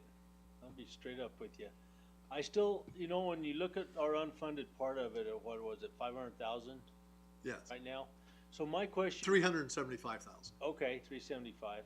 So my question would be to you, from a county standpoint, where we sit right now, is it better to hold with that and ride this out, since everything is based on what ifs out here? Or should we throw some money into it and get closer to where we need to be? That's the bottom line in my eyes. And I'll give you this, it'll seem to be a politically correct answer or whatever else, a bureaucratic answer, and I detested bureaucracy, by the way, growing up very far, but it really does depend upon what you want to do. If you want to always be, if this were our own retirement I was saving for my retirement, I may not be exactly at the end of this calendar year exactly where I thought my retirement savings are going to be, because the market may have eroded that a little bit or whatever else. But I'm going to look at it and say, am I kind of close to where I want to be? If I'm not close enough and I want to put more money in, well, then I can do that. But if I'm generally in the ballpark and kind of like the airplane, it's never exactly on at a very specific to the inch altitude on where it is going to be. There's some degree of volatility there that's acceptable. And I think that you guys are really have done a lot of good things. You should be commended for what you've done to try to make those improvements. It will really pay off for your taxpayers going forward. If I will tell you though, if I were you, and I can't tell you what to do, it's got to be what works for you and your citizens and taxpayers and how you balance your budget and everything else. If you want to always be 100% and you just want to get it back there, that's great. But you've got $1 million in the pipeline, and this is 375. I would maybe take a little bit of a wait and see attitude and say, this is okay. But you do have to look at your funding objectives, because the law says that if you have an unfunded liability, you have to say, what's my plan to get to 100%? So, and because you've adopted a funding objective policy on what that is, if your policy says we're always going to be at 100%, we don't want this to slip, well then you've really got to adhere to that policy. But you can provide some flexibility in your policy. You can have a policy that is saying, look, we're going to look at this and we're going to say, if it goes below 100%, we're going to take a look. We're going to look at what gains are in the pipelines. What does the future look like? We're going to look a bunch of factors and say, does it make sense for us to put more money in or not? We're also going to look at our budget situation. We're going to look at what the future holds. Because you can take, if you have some one-time cash that you want to do some things with, you need to look at what do you do with that cash. Is it sitting in an account earning maybe 2% or 3% investment returns, or is it something that you want to put towards long-term work with PSPRS, where we get on average about 7.2%? Whether it's a positive 27.8% one year or a negative 4.04% another year, we don't invest for a year, we invest for a long period of time, right? So it's just what you want to do. You may want to take a look at it and say, I'm going to take care of part of that this year, but not all of it, right? So really that's something that in the study session or in another one, you can have a discussion about. I'm certainly willing to give you thoughts. It's not going to cost you anything, and you can completely ignore anything that I tell you and do what you want anyway. And so all of that's fair game, but certainly I'm here to help you, and whatever I can offer up for insights that for you to make good informed decisions that you can be comfortable with, that are good for your citizens, that's what we're here to do. So thank you for all that. You know, once, quite a few years ago, quite a long time ago, I was in the stock market and playing with some stuff too. And you watch it, it does this thing. Well, that sets an uneasy feeling with me. That's why when I look at this, I'm thinking, we're down $300,000, $400,000, whatever it is. So if we wait it out, we're basically rolling the dice on everything changing around and getting good out here to bring our money back up. Or looking at the world today, are we going to go the other way? And so that's where the holdup with me comes from, and the fact that we worked really hard to get us to the 100% mark. Yeah, Mr. Chairman, Board Member Klein, Supervisor Klein, as you look at that, one of the things you would want to look at is investment returns are an easy target to focus on, but the investment returns are only one small piece of the overall. That's scary. Just make sure that you keep that, in a healthy balance as you go through that, because if you look at our investment returns and they've been all over the map, the investment returns aren't the thing that drove things negative, and it's not that, it maybe contributed to some of that with some investments and things like that, but it's also things have worked out favorable as well. For example, there was an investment that we had originally made in real estate back in the early 2000s, and that during the real estate crisis, the market fell out on that big time. And the value of that property went down significantly. So we have to mark to market, so we have to write down that investment and recognize a loss on that investment from an accounting perspective, right? But we held on to that investment, and when we ultimately sold that investment, we actually made money. It took a lot longer to get there, but because, again, we have a long-term horizon from an investment perspective, not a short-term horizon, you know, and so we have to make sure that we have liquidity to be able to pay the pension benefits, because that's what the retirees deserve, right? And we have to make sure that we've got the liquidity to do that, both from the money coming in from employers and the investment returns and all the funding sources. But as we look at that, the investment side is a key factor, especially when you look at the $1 million that you've got with the wind at your back now because of the investment returns lately that have been favorable. But it's not the biggest factor. The bigger factors are some of the big things that have taken your from about 107% down to this 98% and eroded that. The biggest factor have been a lot of the different salary increases and inflation and some of those factors that the actuaries assume, and they don't have a crystal ball any better than you or I do, right? Right. But they look at the things and say, this is what we're forecasting, and then if reality, if I'm going down the road, and it can be a long straight road, but if I don't steer the wheel, I'm going to drift one way or the other. And I've got to course correct, right? And the longer I go without course correcting, I better not be in the ditch before I finally course correct, right? So it is good to kind of, you know, take those little things and not let it get too far off course. But my recommendation to you right now would be, I would kind of wait and see what the June 30, 26 valuation holds coming up, because you've got a couple of things at play. You got the $375,000 unfunded liability, but you know you've got this $1 million that's going to be coming and helping you through that.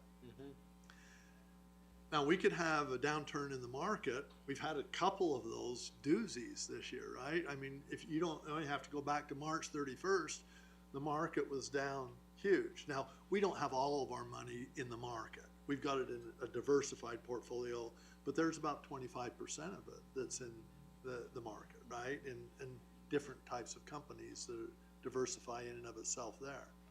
But overall, we can't control the market any more than you can control the market. Right. We control our performance relative to the market as a whole.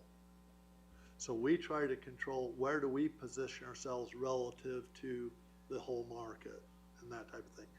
But again, I think that there's a lot of other factors, and we don't have the time to do that today.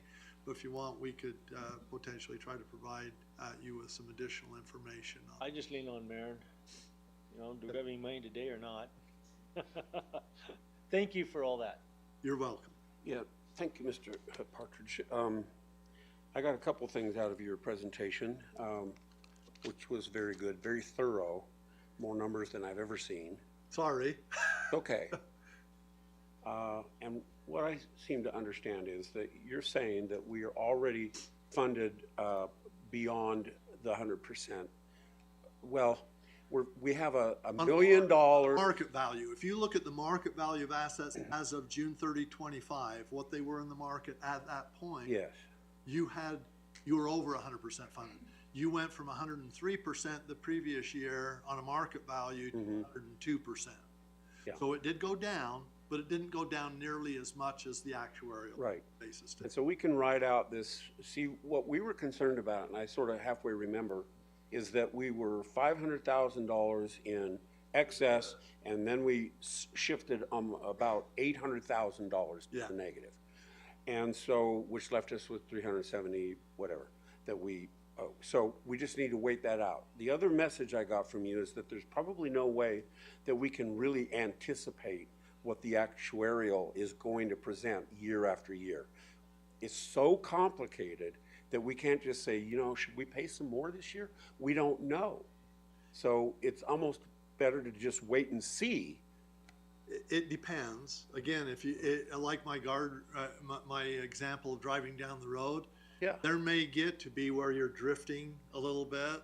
Yeah, but do we know? And then you start to go through and you can say, hey, you know what, I need to course correct.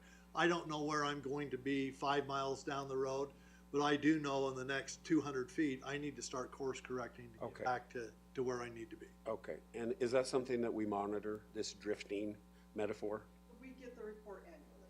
Okay, so annually, Yes. we course correct. It seems So- like it takes, that's Yeah. not very often, but keep in mind that when you adopt a budget for a year, Yeah, you don't even really know kind of sort of how you're doing in the year until you're about 3 or 4 months into the year. So you only have about, right.